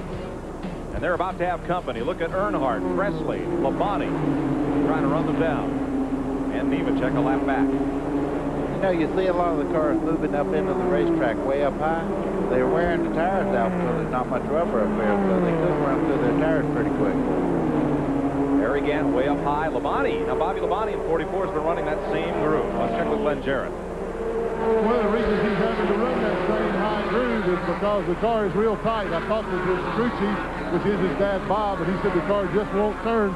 Bobby doesn't have any choice. He has to run up there. It's costing him time, drifting him back through the pack. He's losing those points to Nemechek, so his tight race car is a blessing to Joe Nemechek. If the race ended right now, Bobby Labonte would be just 14 points behind Nemechek, and Todd Bodine only 72 points behind. Going to the finale in 2 weeks at Hickory that you'll see right here on TNN. Taking a big swipe out of that corner is Bobby Labonte in 44. There's so many spotters on the roof, as Buddy talked about before. Each one of these teams has a spotter on the roof. He's calling lap times. They're all playing around the top. There's 3rd place, 34 car and 17 of Waltrip. He was back and forth. He's put some heat on the 34 now. There's Darryl going. Somebody's falling against tire marks. He's cutting like a new trail in the snow up there, and they're all going to get a little bit of try. Watch right here. Now, when one car goes inside, you see the other. The Waltrip's going to try him on the inside. There's a look at the points. If the race ended right now, it would be way too close to call. Going to Hickory. We saw right then, buddy Mike, we saw Waltrip really make a gain on him, and then he had to get out of the throttle. He lost some ground to him. These 6s have got to be wound up. You're talking about low RPM, buddy. That top groove keeps them wound up, but if you ever have to lift, it takes them a little bit of a while to get them wound up again. Waltrip makes a good run right here. You can see the close in the middle of the corner at all. This is 3rd place right here, running behind Mark Martin and Jeff Gordon, the race leaders. That lap car, Tom Peck, his car was damaged in the earlier wreck, so he's off the pace though. Look at Darrell's car come off the corner in that high line. He has a faster car down the straightaway. He's going to try to get under him here, getting in the corner. And we'll mention they fixed whatever problem would not allow Jeff Bullard in the Rosso car to restart after the red flag delay. He's back in the race. Darrell's tried him high, tried the 34 car, Bodine high, low, inside, outside. There's the 28 of Spencer's going behind the wall on the back straightaway, right on in the garage here. It looks like a lot of smoke out of there. This battle 3.5 seconds behind race leader Mark Martin. Uh-oh. Ernie Irvin? Yep, that's number 5. And caution is out. That's one today. That's unbelievable. That's the 5th engine in preparation for this race. He lost it going in the race. He lost 4 prior to this. He borrowed that from Earnhardt. You think he's ready to give it back? I'd say. With interest. When do you suppose the warranty ran out on that one? 1 lap ago. Best I can tell. Mark Martin leads it. Jeff Gordon right with him. Those 2 fast Fords. Leading Todd Bodine, Darrell Waltrip. Ernie Irvin was the 5th place car. Now that is good news for point leader Joe Nemechek. That drops us down to 13 cars on the lead lap. There's Tony Urey standing on top of the Goodyear box, Goodrich box. He probably told Dale, said, guess what? That motor we just borrowed, I saw it come coasting in here. I saw Urey looking at him as he went by, so he's lost another one. Here are the leaders on pit road. Now they're pitted at very different ends of the pit lane. Todd Bodine is also in, as is Harry Gant. Everybody on the lead lap pits on this first lap of caution once the pace car picks up the field. Chuck Bound, Robert Presley, Bobby Labonte, Kenny Wallace, Kenny Schrader, and Dave Rezendes in the pit lane. You know, there used to be a big advantage of being down on the far end when you could come in under full steam, but now you have to keep them down to a set speed all the way down the pit road. There's no advantage to where you're pitted at all. Well, let's see who gets the job done first. They're all getting 4 tires and a tank of fuel. Jeff Gordon is away, but the man who had the furthest pit down, Ricky Pearson, picked the last pit for Robert Presley. So it appears there is still an advantage. Presley is out first and will be the race leader. No. There's Robert Presley, the Alliance Tractor Trailer Training Center. Now Presley will be the leader among the cars that pitted. Darrell Waltrip stayed out on the racetrack, KGOLDW. Yeah, and like you say, I think Presley rolled out the end of the fence a little just ahead of the 60 car. So if Darrell does pit, which I doubt he will, he's going this long. You know, we were concerned about him earlier. They were talking about could they go the distance on fuel, and they, you know, Waltrip stayed out. Well, he's got no points to run for, so we'll see how it turns out. Here's your Napa Field Standing Update brought to you by Napa, because there are no unimportant parts. 120 laps down as of this rundown. We're now at 132, and we're working the 4th caution flag of the afternoon. This one for the engine on Ernie Irvin. Hey, Neil, we were talking about where you pit had nothing to do with it. It does not. It goes back to the pits. I mean, if you have a 19-second pit stop and you're on the far end, of course, you're going to go out first, opposed to a guy that has a 30-second pit stop. But so there's when you used to smoke them down in here, it was pretty tough. Yeah. I'll tell you what, people used to wonder why you'd slide through your pit. You come in the pit road running 100 miles an hour, and they give you a 20-foot period to stop in, and crews hollering, come on, get in, and you're trying to slow down, and, you know, it's a miracle. Used to, we didn't have more problems than we did. This is only the 2nd Busch Grand National race that Waltrip has led this year. He led them at Dover Downs last one. And Dale Earnhardt also did not pit, nor did Terry Labonte. So they'll be the first 3 cars, and then Robert Presley will be in 4th place when we go back to green. Well, I tell you, they must really be thinking about that fuel mileage. They had to check it pretty close. Well, but keep in mind, all 3 of the drivers who did not pit are Winston Cup regulars. They only run the occasional Busch race. They're going to get some TV time running out front. They're going to roll the dice, and if it's a kind of move where if it works, you're really, really smart. And if it doesn't, you just put the car in the truck and get on to the next show. Mike, there's another side of that also. What happened after that last restart after a caution? We had the big 12-car wreck. Right. These guys are looking at 70 to 80 laps, 70 laps to go. They say, hey, I'd rather be sitting in the front and try to not be involved in an accident. And if the caution comes out, then we're in a lot better shape. So staying up front makes a big difference. Let's mention that Steve Grissom is back in the race. His battered car running just behind the leaders, but having reduced speed down on the apron. Here's the way they're running at 134 laps. The 3 cars who did not pit, then Presley and Martin, the top 5. Todd Bodine, Harry Gant, Jeff Gordon, Kenny Wallace, and Bobby Labonte, the top 10. Glenn? Well, Jimmy Spencer has parked the Texaco Haviland Ford Thunderbird. What happened, Jimmy? I don't know. Something happened to the engine. You know, the car was running real good. We were a little loose in the beginning of the race. Got it adjusted, and something happened there. It started tightening up, so we just decided to pull it in. Thank Davey Allison, Texaco, for giving me a shot at this car. You're getting a lot of seat time in these Allison Fords. Yeah, you know, I got to give them a lot of credit. They built some good race cars, you know, driving for Bobby Allison tomorrow, and looking forward to the race tomorrow. Thanks. Okay, Mike. So are we, Glenn. You'll see it live on TNN tomorrow afternoon. Green flag. Hut Strickland tail end of the lead lap on the outside lane with Jim Bound. That's Darrell Waltrip, the race leader. Strickland might have stopped to put tires on to be able to get that lap back. You know, the lead cars did not change to put tires on. Strickland evidently did because he's able to pull away from Waltrip to get that lap back. Strickland is 14th, tail end of the lead lap. That's bad news for Joe Nemechek. You see Joe about 8th back in line and a lap down. Robert Presley, the first of the cars that pitted in this running order. The number 59 is 4th, right behind Earnhardt, and Mark Martin running right with him. Yeah, what some of these lead cars have got to contend with is lap cars with fresh rubber that's able to beat them. Let's check with Steve Evans. Well, Ernie, when this thing was running, it was a rocket ship, but now you have to tell Teresa Earnhardt that you blew up her motor. Well, Carl Wagner done all of our motors, and we've been having some sort of trouble. This one's something broke in it, but you know, them guys are working hard trying to make us a lot of power. And I guess when you do that, these things happen. But the car was driving good. You know, I want to thank Kodak, Delco, Remy, Chevrolet, and all my guys to help me out. No warning, just kaboom? Yeah, just something broke a valve or something like that.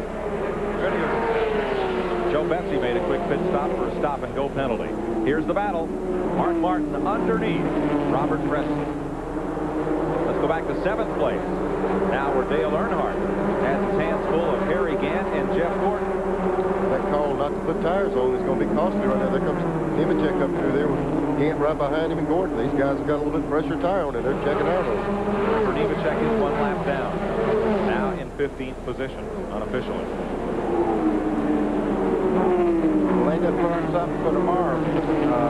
The 3-car definitely will need tires. It's too much of an advantage to give up. I tell you, you just got to have them. You can tell every car that made a pit stop in and got fresh rubber. Yeah, new tires are probably good for 10 laps. A lot of extra speed, and then you level out. But in those 10 laps, they can get you so fast to the behind of it, there's no way to overcome it, so you got to go with it.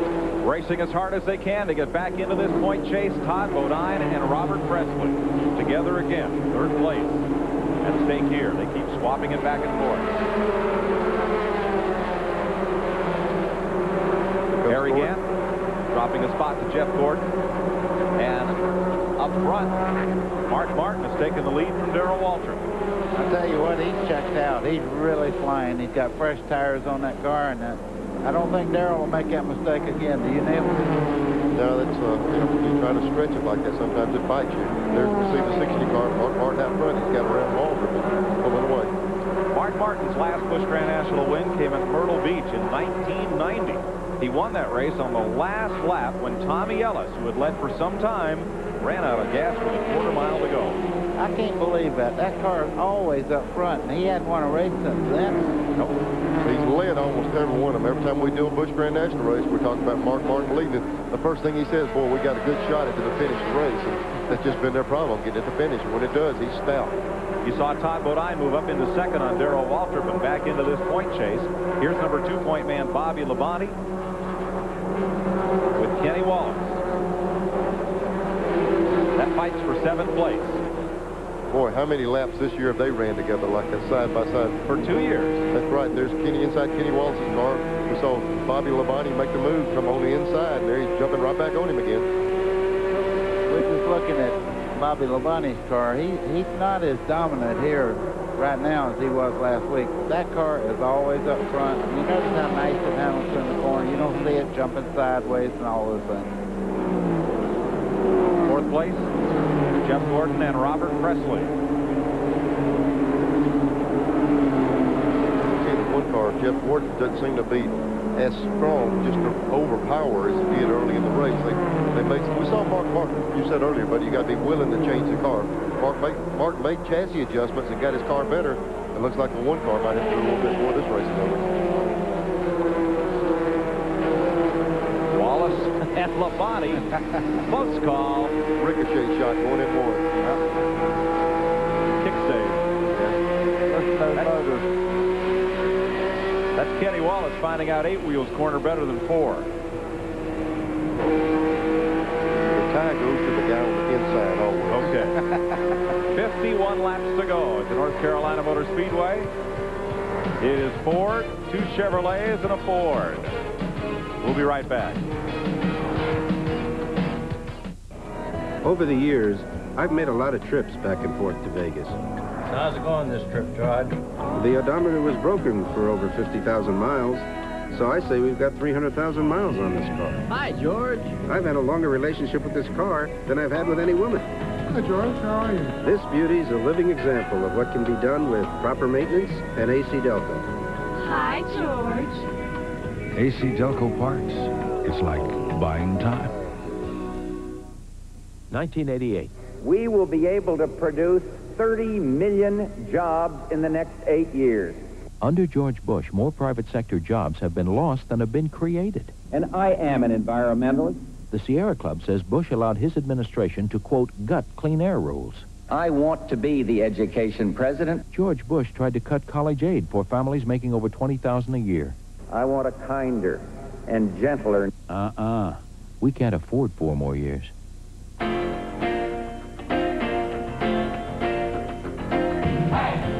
In America, your car doesn't just get you from here to there. It's a part of your life. To give your car complete protection, Texaco has developed Haviland Formula 3 motor oil. With not 1, but 3 kinds of protection against heat stress, starting friction, and engine dirt. Haviland Formula 3. Add more life to your car. TNN Motorsports exclusive coverage of the AC-Delco 200 is brought to you by Haviland Formula 3 motor oil. Add more life to your car.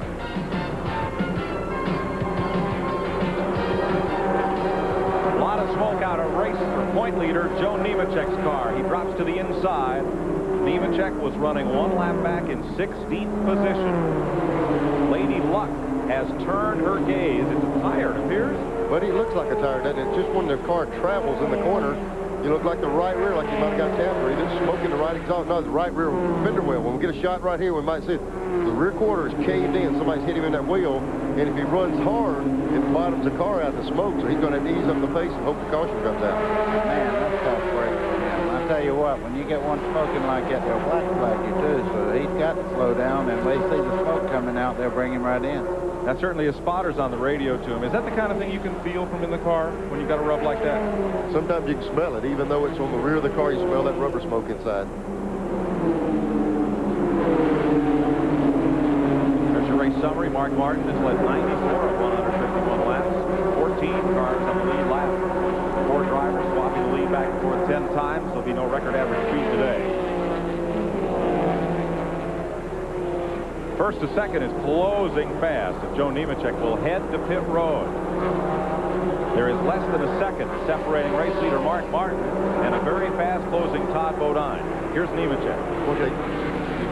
Go ahead. Joe Nemechek just came in. They're jacking the car up, changing the right rear tire on it. Steve is there. Right, Joe Nemechek and Mick Hagan, the guys going to work on that right rear tire. Apparently that was the tire that was rubbing the body. The only tire they changed, so that was the result, but now they got the right one as well. So one of those tires is the problem. But they're off now. That's got to hurt him in the points, though. That really benefits the body. I think there's more to it. Is that rear end moving around back there? Mike, it looks like the rear track bar might be loose. See, we're rubbing the right rear.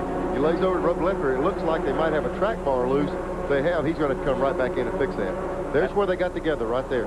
Well, this is the point leader malady of the year. It took Bill Elliott out of the race at Charlotte, broken track bar mount. If that's Nemechek's, ooh, and that's where it happened. Look who it's with. It's Bobby Labonte, the second in the points. Boy, nice work, videotape, finding that one for us. I'll tell you what happens. He took a direct hit in the wheel, not in the body, but in the wheel, and it could have bent that mounting bracket that holds the rear, and the bar is still under, but you just got the rear shifted out of alignment. And on these fender wells, you don't have about a half-inch of clearance, and it's shifted the rear and over, and it's rubbing in the corners. It happened to the Winston Cup point leader, and now the Busch leader, the track bar trouble. Second place has changed. Jeff Gordon has gone by Todd Bodine as we watch Joe Nemechek stop. Even though Bodine was closing fast on Mark Martin, Jeff Gordon blew on past him, and now he is running down the leader. Well, I think what happened to Todd was he was trying to catch the leader so badly that he may have used his tires up a little bit too much. And Jeff just made a steady gain, and it looked like he's closing in on Martin. Chuck Bound and the 36 car, Kenny Wallace, the Dirt Devil Pontiac, 6th place right there. There's a good look at the Nescafe car, the Hubert Hensley machine, driven by the 1990 Busch champ, Chuck Bound. Squirts on the throttle and grabs the spot here. Well, here comes that momentum on the outside. Yeah. His buddy's talking about he's already got it wound up. Okay, now watch. You see the 63 doesn't drive back up beside him. No, he's falling back in, getting in the corner. Lap car. That was a place where you would think the 63 would be able to pull back up. They ran up on that lap car. Brad Doherty would be proud of that move. Kenny Wallace used Bobby Donner as the pick. Went right around. Held off Chuck Bound. He might not be 7'6", but he weighed 3,400 pounds. You better not. Made a sweep across the rear. He'll get a wide line here and try to dive under him as he goes in the corner. It's on the outside. This is the different battle. Yeah, 44 of Labonte now. Going around the outside of Presley. And here comes Presley right back at him. 8th place. Back at the 8th place race. We've got a little swapping around. Let's reset the leaders for you. Mark Martin is the leader. Jeff Gordon now 2nd. Todd Bodine 3rd. Darrell Walter was 4th. Harry Gant 5th. 6th is Kenny Wallace, and 7th Chuck Bound. We're watching 8th place Bobby Labonte and 9th place Robert Presley go at it. Then Kenny Schrader is 10th. Dave Resendiz 11th. Dale Earnhardt is 12th, and Terry Labonte 13th. Those cars are on the lead lap. Here they are racing side by side again, buddy. These guys said, that's my story, and I'm sticking to it. They're just like they're glued together all the way around the racetrack. Okay, this time Chuck Bound cleared him enough. He pulled in front of him where he couldn't use the momentum off the corner on him. It looks like he's made the pass. Joe Nemechek, the point leader, now 2 laps down, back in 19th position. Well, this is the best we've seen Chuck Bound. He's had a down season. He's just been having a lot of bad luck, and he's running good today. Now you see Kenny moving up a little bit. He looked like he gained a little bit getting in the corner. What you do when you're racing a car like they're racing right there, you study him and see where he's weak at, and you try to make a ground on him and close up on him. Kenny diving back to the inside, trying a little bit lower line than 1 and 2. Sometimes in this racetrack, if you run it slow through 1 and 2, cool the tires off, run it hard through 3 and 4, a lot easier to exit off of 4. So use the bottom of 1 and 2 and sometimes high in 3, 4, and it'll work. Why didn't you ever tell me that when we were racing each other, man? I was always burning the tires off, no matter where I was at. Looks like this is leveled out with a 63 car up front. If the race ended right now, Bobby Labonte would close to within 44 points of Joe Nemechek. Let's check down in the point leaders pit. Steve Evans. The crew was ready to bring the Nemechek car back in. In fact, they had the big tools out, the hammers and the pry bars, figuring something got bent underneath the car, apparently tagged the wall a little bit, and that is what was causing the friction between the body and the tire. But all of a sudden, it quit smoking, and apparently it has clearanced itself. Enough rubber has been worn away where it's no longer making contact, so he'll stay out there. Joe Nemechek stays on the speedway. Let me correct that. Bobby Labonte would be just 24 points behind Nemechek, and Todd Bodine would only be 69 points out of the lead if the race ended now. 32 laps to go. Martin and Gordon in Fords, Todd Bodine's Buick, Darrell Waltrip in a Chevy, then Harry Gant. There's the rest of your top 10. She's a national treasure. Join host Barbara Mandrell in an all-star lineup for Hats Off to Minnie, America Honors Minnie Pearl. Monday night at 8 Eastern on TNN. And it's Billy Ray Cyrus, country music star and host of the new home video, NFL Country. Country music in the NFL. Man, that's a great combination.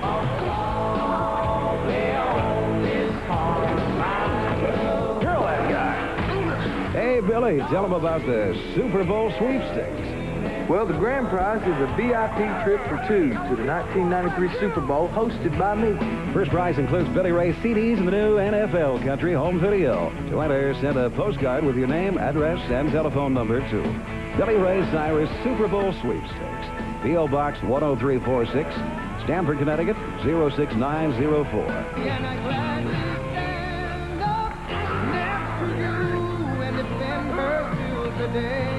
And send in your postcards. This TNN sweepstakes brought to you by Castrol GTX. And now there are 3. Robert Presley in a plume of smoke coasts down the back straightaway pits and out of the chase for the Busch Grand National Championship. He came in here a long shot, 4th in the points, and was running on the lead lap. He has fallen from the race and loses his chance to be the 1992 champion. Man, I hate to see anything like that happen. That guy has been so consistent this year. You know, he races to win every time, and to see something happen like this, I'd love to see them all go tied in the last race. If the race ended right now, unofficially, that's how they'd line up in the point chase. 3 drivers have decided at Hickory in 2 weeks, live on TNN.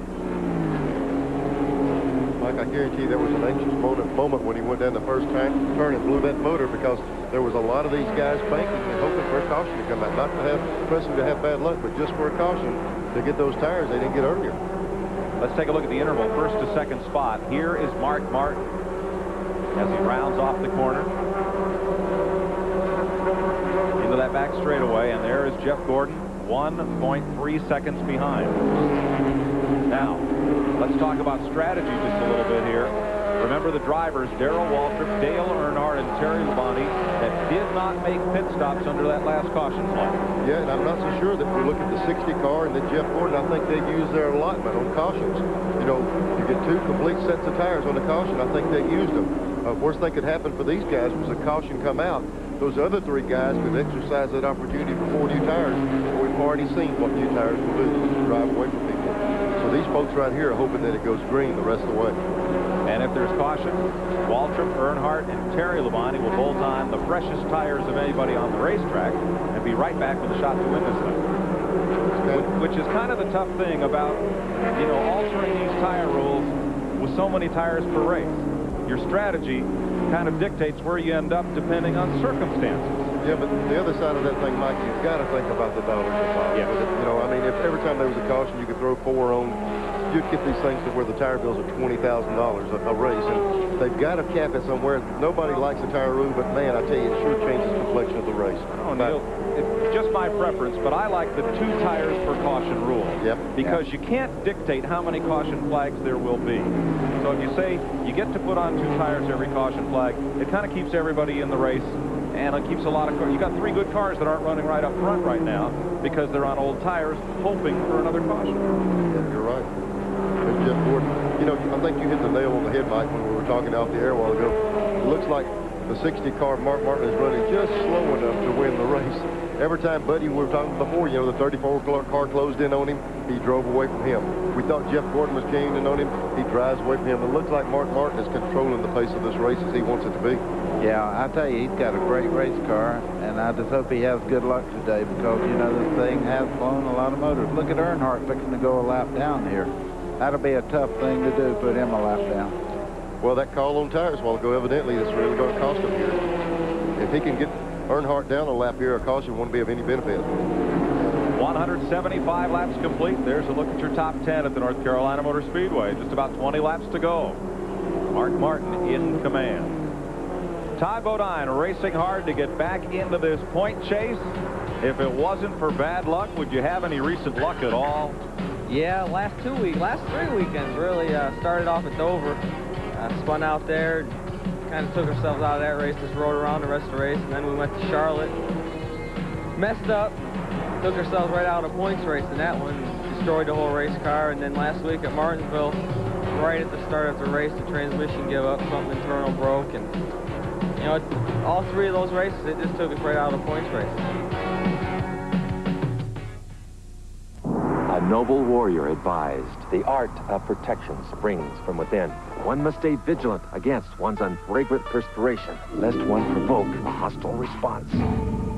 Thus, a Norse ritual is Right Guard Sport Stick, an aromatic array of the freshest scents and maximum protection against disarming wetness. Confirming the wisdom, the best defense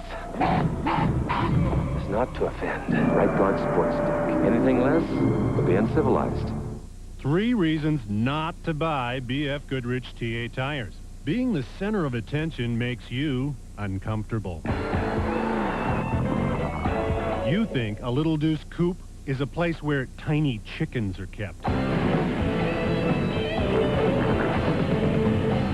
You think Lug Nuts is a high-fiber cereal.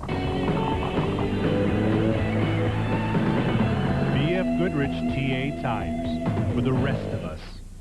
Last year, Davey Allison added something new to his car.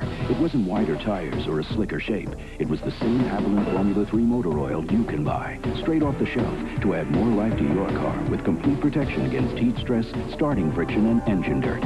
Now, we're not saying it was Haviland Formula 3 that gave Davey the energy to lead more major NASCAR races than anyone last year and win this year's Daytona 500. But we're not saying it wasn't.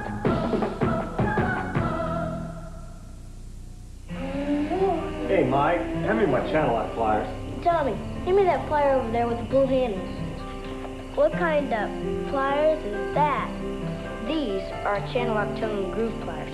My dad uses them on his race car, too. For the tough jobs and the small jobs, reach for Channel Lock, the handiest plier of them all. Hey, guys, anybody seen the channel lock pliers? Channel Lock. Be sure you're getting genuine Channel Lock pliers.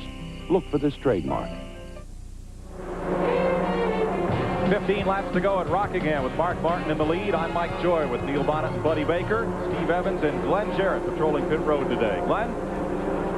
Robert Chrisley, what little chance you had in the points battle just went up in smoke. What happened? Yeah, we'd saved everything. We had another set of tires left, you know. We only got 2 there. But something come off through Bobby Labonte's car going in turn 3 there. And told Ricky, you know, there's some debris up there, and he told NASCAR, and next thing we know, you know, busted the radiator, and it just got hot, so we parked it. Well, kind of a tough way to end the season here, but you got one more chance to show them at Hickory. Yeah, we're ready for it. Okay, that's a report from Robert Presley. Bobby Labonte has been sprinkling bad luck charms today. He inadvertently got into the side of Joe Nemechek, had to make an extra pit stop. Joe had already been one lap down when he made that stop, and now Robert Presley out of the race. The big question is, what come out from under Labonte's car? Was it a major piece or nothing at all, but just maybe a piece of sheet metal? Battle of the grocery carts right here. The Winn-Dixie car leading Harris Teeter. That's Dave Resendiz right behind Mark Martin. High-speed carts, you know, Mike. Hey. Yeah, but they use a little thicker wire when they weld these together. Yes, sir.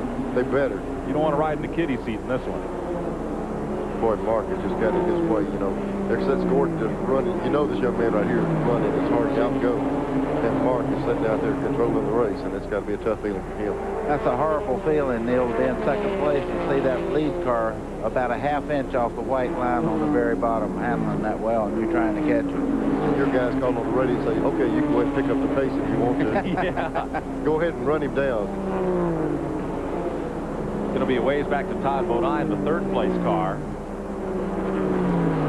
as they work their way around the North Carolina Motor Speedway, and we're coming up now 10 laps to go in this one for Mark Martin to notch his first victory in 2 years on the Busch Grand National Circuit. I know it's true, but I just find it hard to believe. It seems like that car's been a constant winner. Everywhere I go, he's up front. I think at Charlotte, the ink had dried on endorsing. I think he endorsed the check on a pit stop at halfway during Humpy's halftime, and then had electrical gremlins with the car behind the wall before it was over. And instead, Jeff Gordon got $72,000. You're right. Look at his car. There's Gordon chasing him. You see Mark Martin just right down around the inside of the track, just like he's on a rail. And I've had guys call me and said, pay attention to what the leader's doing. Look where he's running. Right. Can you see what he's doing? I said, yeah, I see what he's doing. If I was running that good, he'd be chasing me. Right. You just go as hard as you can go. And I bet you Jeff Gordon is running as hard as that little white Ford to go chasing this one right here, this little black car. Look at him checking his watches, getting ready for victory celebration if it stays together. You know, the thing that amazes me about Mark is he never qualifies on the pole, but as the race goes along, he just gets faster and faster. Or maybe he just maintains his speed, but the other people seem to drop off, and here he is up front and gone. So here he is up in the Ken Schrader. Look at that car. He ran off on the apron there just for a second. Schrader, that's a good car, and he's going a lap down. Of the 3 drivers we talked about that had not yet gotten tires, 2 of them, Earnhardt and Terry Labonte, are a lap down. Darrell Walter is still on the lead lap. He's the 4th place car, and as we talked earlier, might have the best handling car here to go that distance that well on a set of tires, but that extra caution flag to get the last set of stickers looks like it may not fall. It's kind of like putting money in the bank and never have the opportunity to draw it out. It's sitting there, but you're just not going to be able to use it. The kids will get to use that money because those 2 tires will be ready for next year. Yeah, right. Watching and waiting. Jeff Burke trying to hang on to the top 10 in points. There was Mark Martin right here. When I was in the pit yesterday, there was Jack Roush down there up under the hood of this thing. So Roush plays with these little V6 motors, and they really got some good power plants. And I'm telling you, this thing runs down the straightaway. Stopwatch says 1.8 seconds. First to second place. Final 5 laps. Todd Bodine, among the point chasers, Todd Bodine is sitting in 3rd. Bobby Labonte is 8th. They're both on the lead lap, and Joe Nemechek is 16th, 3 laps down. The high attrition in this race has helped Nemechek to maintain a point lead, leaving here for Hickory. Bill Davis and crew. 3 to go. Neil, I believe he may have moved up a half an inch or so, don't you think? Tires are wearing a little bit, buddy. Now, a series record for the most different winners in a single season could be tied if Martin runs these last 4 laps, and we have a new winner at Hickory. Martin's not won this year. He'll be the 17th different driver to win a race this season. Talk about competitive. Does that give you an indication of what kind of cars they have this year? It used to be the training grounds, and now it's the proving grounds. These guys got cars capable of winning races, and 17 winners is unbelievable for the few races they run in the circuit. See Martin's car there, how it's moving up in the center of the corner. I think that's the difference in the 2 cars right now. Look at the fingers there. He's got everything crossed. This guy's been in all the other races when they were leading. Yes, I think so. If he had his fingers crossed before, I'd make him uncross them because it hadn't worked up till now. Buddy, I just don't really think cross fingers got anything to do with all 6 of them pistons doing what they're doing. All those connecting rods and valves. When that thing is right on a given day, it's going to be tough. There comes the white flag. I guarantee you, he can bump her into neutral almost now. He drove a perfect race. There's the interval. Jeff Gordon in second. Will strengthen his hold on 4th in the points and will close in on Robert Presley, who's gone behind the wall. In fact, he may pass Presley for 4th in the point standing with this run today. Mark Martin rounding off turn 4 to score his 7th career Busch Grand National victory. Winning by 2.8 seconds over Jeff Gordon in the Baby Ruth Ford. Todd Bodine will finish 3rd and close in the points with Bobby Labonte 8th and Joe Nemechek 16th unofficially. Darrell Waltrip's 4th, Harry Gant is 5th, Kenny Wallace 6th, Chuck Bound 7th, Bobby Labonte 8th, Kenny Schrader 9th, a lap down. Dave Resendiz, good run today, finishing up in 10th. Hut Strickland 11th, Dale Earnhardt 12th, 13th to Terry Labonte, 14th to Jim Bound, and 15th to Joe Bessie, 16th to Nemechek, and 17th Ed Barrier, 18th Ward Burton, 19th to Butch Miller, and 20th to Tom Peck, who got running after that wreck once again.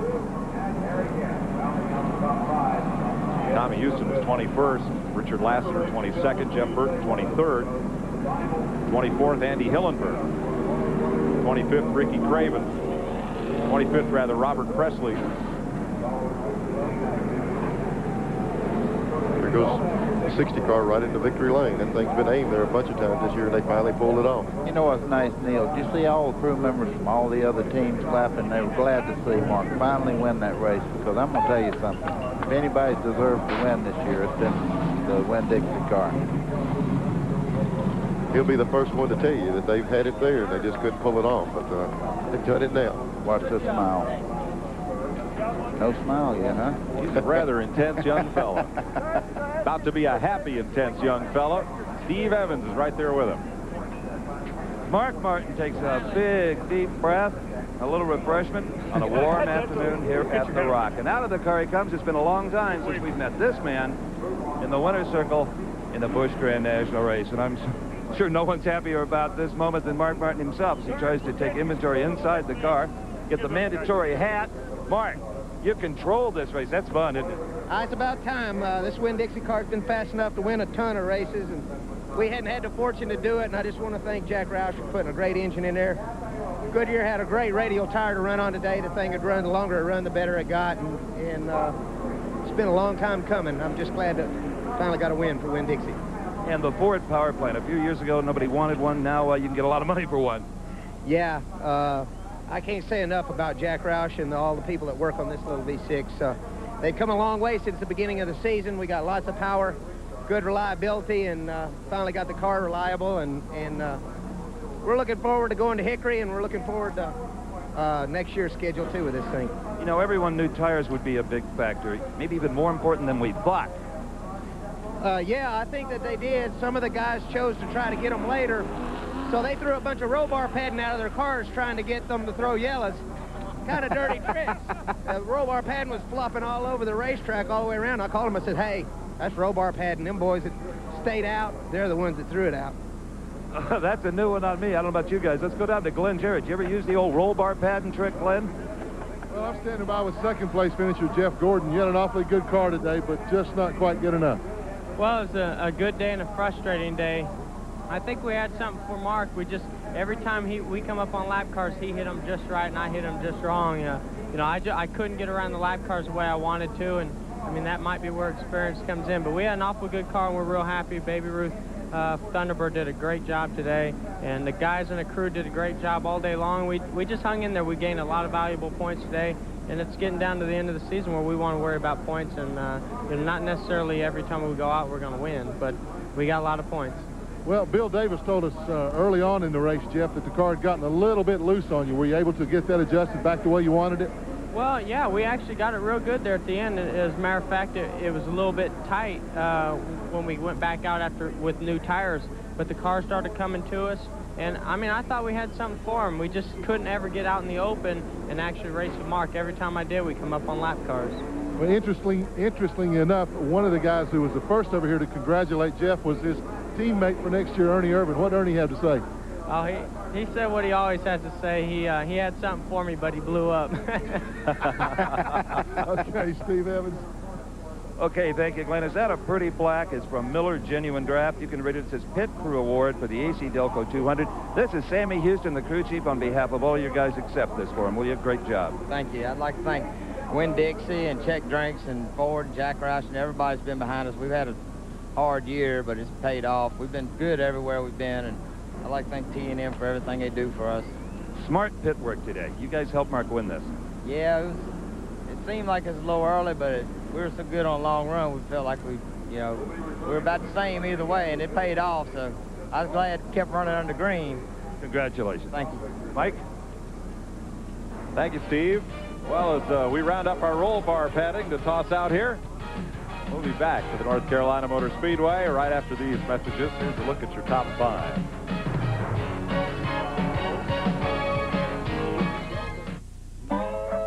Is that it? 1 second, son. To achieve superior results, Now?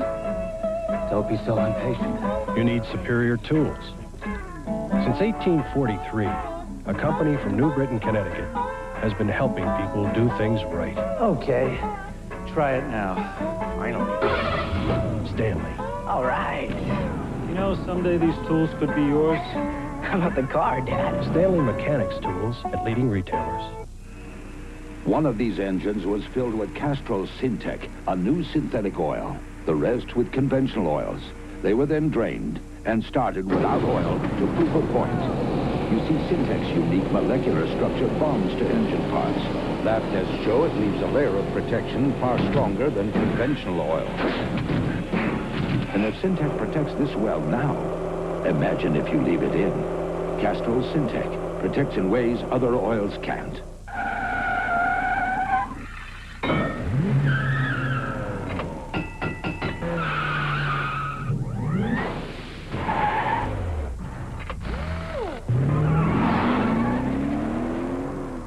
What's ruby red, easily stashed away, and makes you look good fast? Yes, again, it's the Dirt Devil Broom Vac. Its powerful revolving brush tackles the toughest messes, and it's small enough to fit anywhere. So get the Dirt Devil Broom Vac and spruce up. All year long, it's been hit or miss for Johnny Benson Jr. and Mike Eddy. The two have played tag in an exciting ASA season. Now it all comes down to one last meeting. Whoever takes the checkered takes home the championship. Is this Mike Eddy's lucky number 7, or will young Johnny Benson stop him in his tracks? It's going to be a fight to the finish. The showdown in Jennerstown. The ASA AC-Delco Challenge Series Oldsmobile 400, Sunday, 5 p.m. Eastern, only on TNN Motorsports. We're back at the North Carolina Motor Speedway. And with this checkered flag, one race remains in the Busch Grand National Series for 1992. Mark Martin led 140 of 197 laps today. Jeff Gordon was 5th in the points. He'll move up. Todd Bodine, 3rd in the points, finished 3rd. KG Old Darrell and Harry Gant drove to 4th and 5th place finishes. Kenny Wallace, Chuck Bound, there's Bobby Labonte, 2nd place point man. Kenny Schrader, good run for Dave Resendiz in the Harris Teeter car, finishing 10th today. Hut Strickland was 11th. Dale Earnhardt and Terry Labonte, who did not get those final stops for tires. Jim Bound and Joe Bessie from the NASCAR North Circuit. Joe Nemechek settles for 16th today. We'll tell you what happened to his point lead here in a minute. Ed Barrier, Ward Burton, Butch Miller, Tom Peck involved in that crash came back out to run laps. So did Tommy Houston, Richard Lassiter, trouble-free day. Jeff Burton, Andy Hillenberg, and rookie Ricky Craven, 25th. Jeff Fuller got back on the speedway to run some laps, finished 26th. Robert Presley out of the race. Steve Grissom, Bobby Dotter, and Michael Rich. Ernie Irvin, Jimmy Spencer, all these cars out of the race. Tracy Leslie, Mike Wallace, and David Bonnet. Bill Elliott, Hermie Sadler, David Donahue, Jason Keller, and Rick Mass. Shauna Robinson, first car out of this race today. Let's go down to Glenn Jarrett. We're standing by with Joe Nemechek. Joe, not a good day, but it could have been a lot worse. Yes, it could have. You know, the Texas Beach Chevrolet was running real good. Started out just a little bit too tight, and we kept working it out. We got a lap down too early, though, and there I got tangled up with Bobby Labonte, and he was running up high, and I thought I had him clear, and here he snuck back up on me, and I didn't know he was there, and we hit a little bit, and the fender started rubbing the tires, so it cost me a couple extra laps, and you know, the day could have been a lot worse, but there was a lot of accidents and stuff, and I think it saved us, and we're looking forward to going to Hickory. Well, he pretty much said it all. I don't have anything else I have to ask him right now. Good job, though. Mike Joy? Thank Peter Larson, the folks at BST, and our folks down at the tape truck for those nice shots. Joe Nemechek will go to Hickory with a slim lead, 33 points on Bobby Labonte. Todd Bodine is only 78 points out of the point lead. Jeff Gordon moves up to 4th, but he and Robert Presley are out of championship contention. There's the rest of the top 10. So, like the presidential election, it'll be a 3-horse race at Hickory for the Busch Grand National Championship. We'll be right back.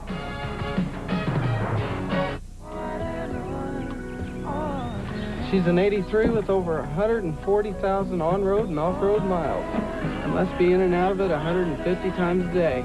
It's a wonder the doors don't fall off. Only trouble was, when the pig charged, it caved in my door.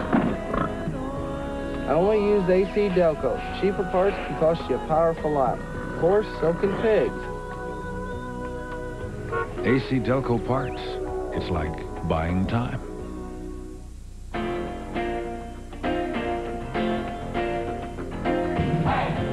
In America, your car doesn't just get you from here to there. It's a part of your life.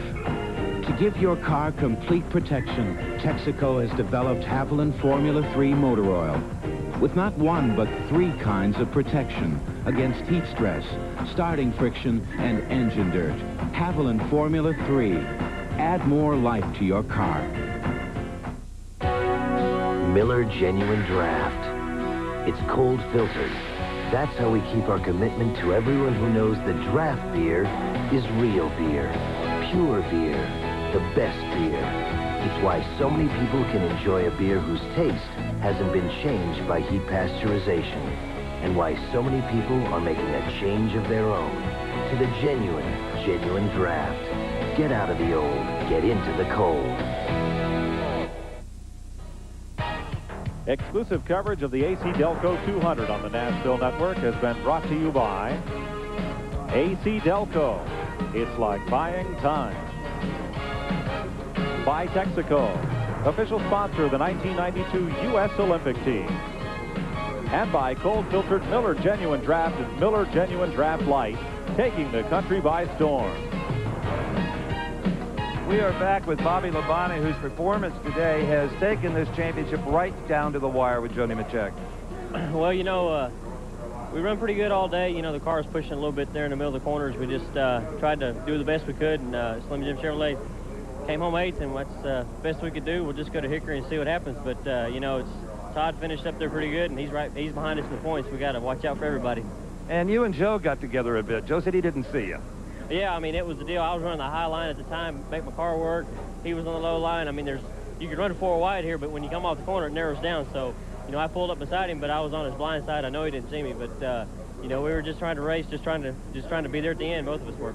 Is this kind of the day you thought you'd have? I don't know. I guess it was. You know, we figured we'd be all right, but, you know, I knew we couldn't. I don't know that we could have been good enough for the win, but, you know, I knew we'd be good enough for top 5. But, you know, 8th ain't bad. Chuck and Kenny were right there at the end. I was trying to catch them, but just used up my tires too much. Okay, again, good job, and I got wait for Hickory. How about you, Mike? That's it, Steve. Bobby Labonte's only been to Hickory 5 times. He's never finished a lap down there. He's finished 5th, 7th, 3rd, and 2nd. He will be a factor in 2 weeks there. Let's go to Glenn Jarrett. All right, guys, I'm a little jealous. Now, here's a guy who's run 200 miles out there, and he looks like he walked out of GQ magazine. Looks fresh as a daisy. Good run today, Kenny. Well, that has a lot to do with HealthWorks out of Charlotte, North Carolina. Felix Savada's car owner paid a little bit of money. We've been working out, trying to build our strength. But not today. You know, today we were just a tick off. It was a little bit aggravating. Jeff Hammond kept calming me down. The harder I wanted to drive, the more the car would slide to the top of the racetrack. But all in all, it was a good day. Well, you mentioned Jeff Hammond, who will be your crew chief next year. How are you guys getting along so far? Looks like you're really starting to gel. You're starting to learn what each other's all about. Well, what I'm finding out is that hyper isn't always the best way to go. I'm pretty hyper, and the harder I go, the slower I go, so he reels me back in, kind of, you know, Darrell Waltrip style, just consistent all day long. And, you know, everything's going really good, and I couldn't ask for it to go much better right now. We just needed a good finish. The car didn't break today, and, you know, we finished 7th.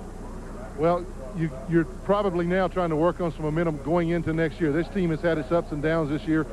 No team to begin with, been strong early on, then you've kind of faltered. But Jeff seems to have stabilized things, and I know that has to make you feel a lot better as a driver looking forward to next year. Well, he has. You know, you pay a lot of attention to the Winston Cup guys. This is just longevity sport, you know, and sometimes when you're down, you're not always out. You know, this team's got character, and I try to lead these guys as hard as we can. And Jeff, you know, coming to the dish, and all he brings is 3 championships and 2, you know, national pit stop championships, and just a ton of experience. So, you know, we're looking forward to going next year, and it's hard trying to do both right now, but the boys are doing a pretty good job getting Winston Cup cars built and running the Busch Series at the same time. Well, good luck to you next year. Steve? Well, in a season that hasn't lived up to what his expectations were, Chuck found a strong 6th. The new Lumina body paid off for you, obviously. The car worked really good. There were a few of them a little bit stronger than we were, and you know, we've had a tough season, so we were a little gun shy, so we pulled a little bit higher gear than what most of the competition did, and I think we paid the price for it just a little bit getting up off the corners. But I was real happy with the car, and I want to thank Nescafe and ST, and we're coming back. We've got one more race to try to win one this year. That's at Hickory in 2 weeks. We'll be rooting for you. Thank you. Okay, Mike Joy? Well, Steve, one race to go in this championship season, Hickory, North Carolina. Neil Bonnet, who do you think is going to come out with the title? Well, Mark Martin with a title. Yeah. Boy, I tell you what, that's too close to tell. You can shuffle it around too much. When you was talking about, I thought you were talking about winning. I was going to say Mark Martin as strong as he is. But that points thing, man, I tell you what, you can fall backwards or make big leaps on any given day.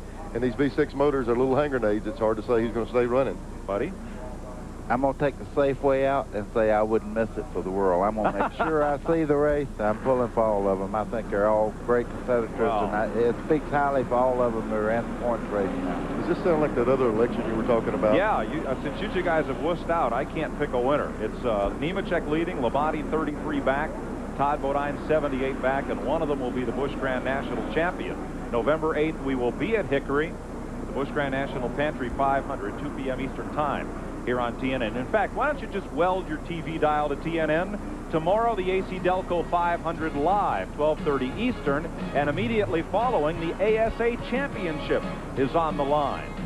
Then the next weekend will be at Phoenix, Richard Petty, the final ride, followed by the Pyroil 500 a week from tomorrow, and then we go to Hickory to close out the Busch Grand National season. Tomorrow, live on TNN, Richard Petty makes his final career start in his home state of North Carolina. We'll be here to cover all the action, and you see that roof cam. You'll be riding with Richard as he takes his final ride in North Carolina. Join Buddy Baker, Neil Bonnet, Steve Evans, Glenn Jarrett, and me, Mike Joy, tomorrow for live flag-to-flag coverage of the AC-Delco 500. For all of us here at TNN, we congratulate Mark Martin on his 7th career Busch Grand National victory in today's AC-Delco 200. You've seen it all live on TNN, the network that brings you more Grand National racing than all other networks combined.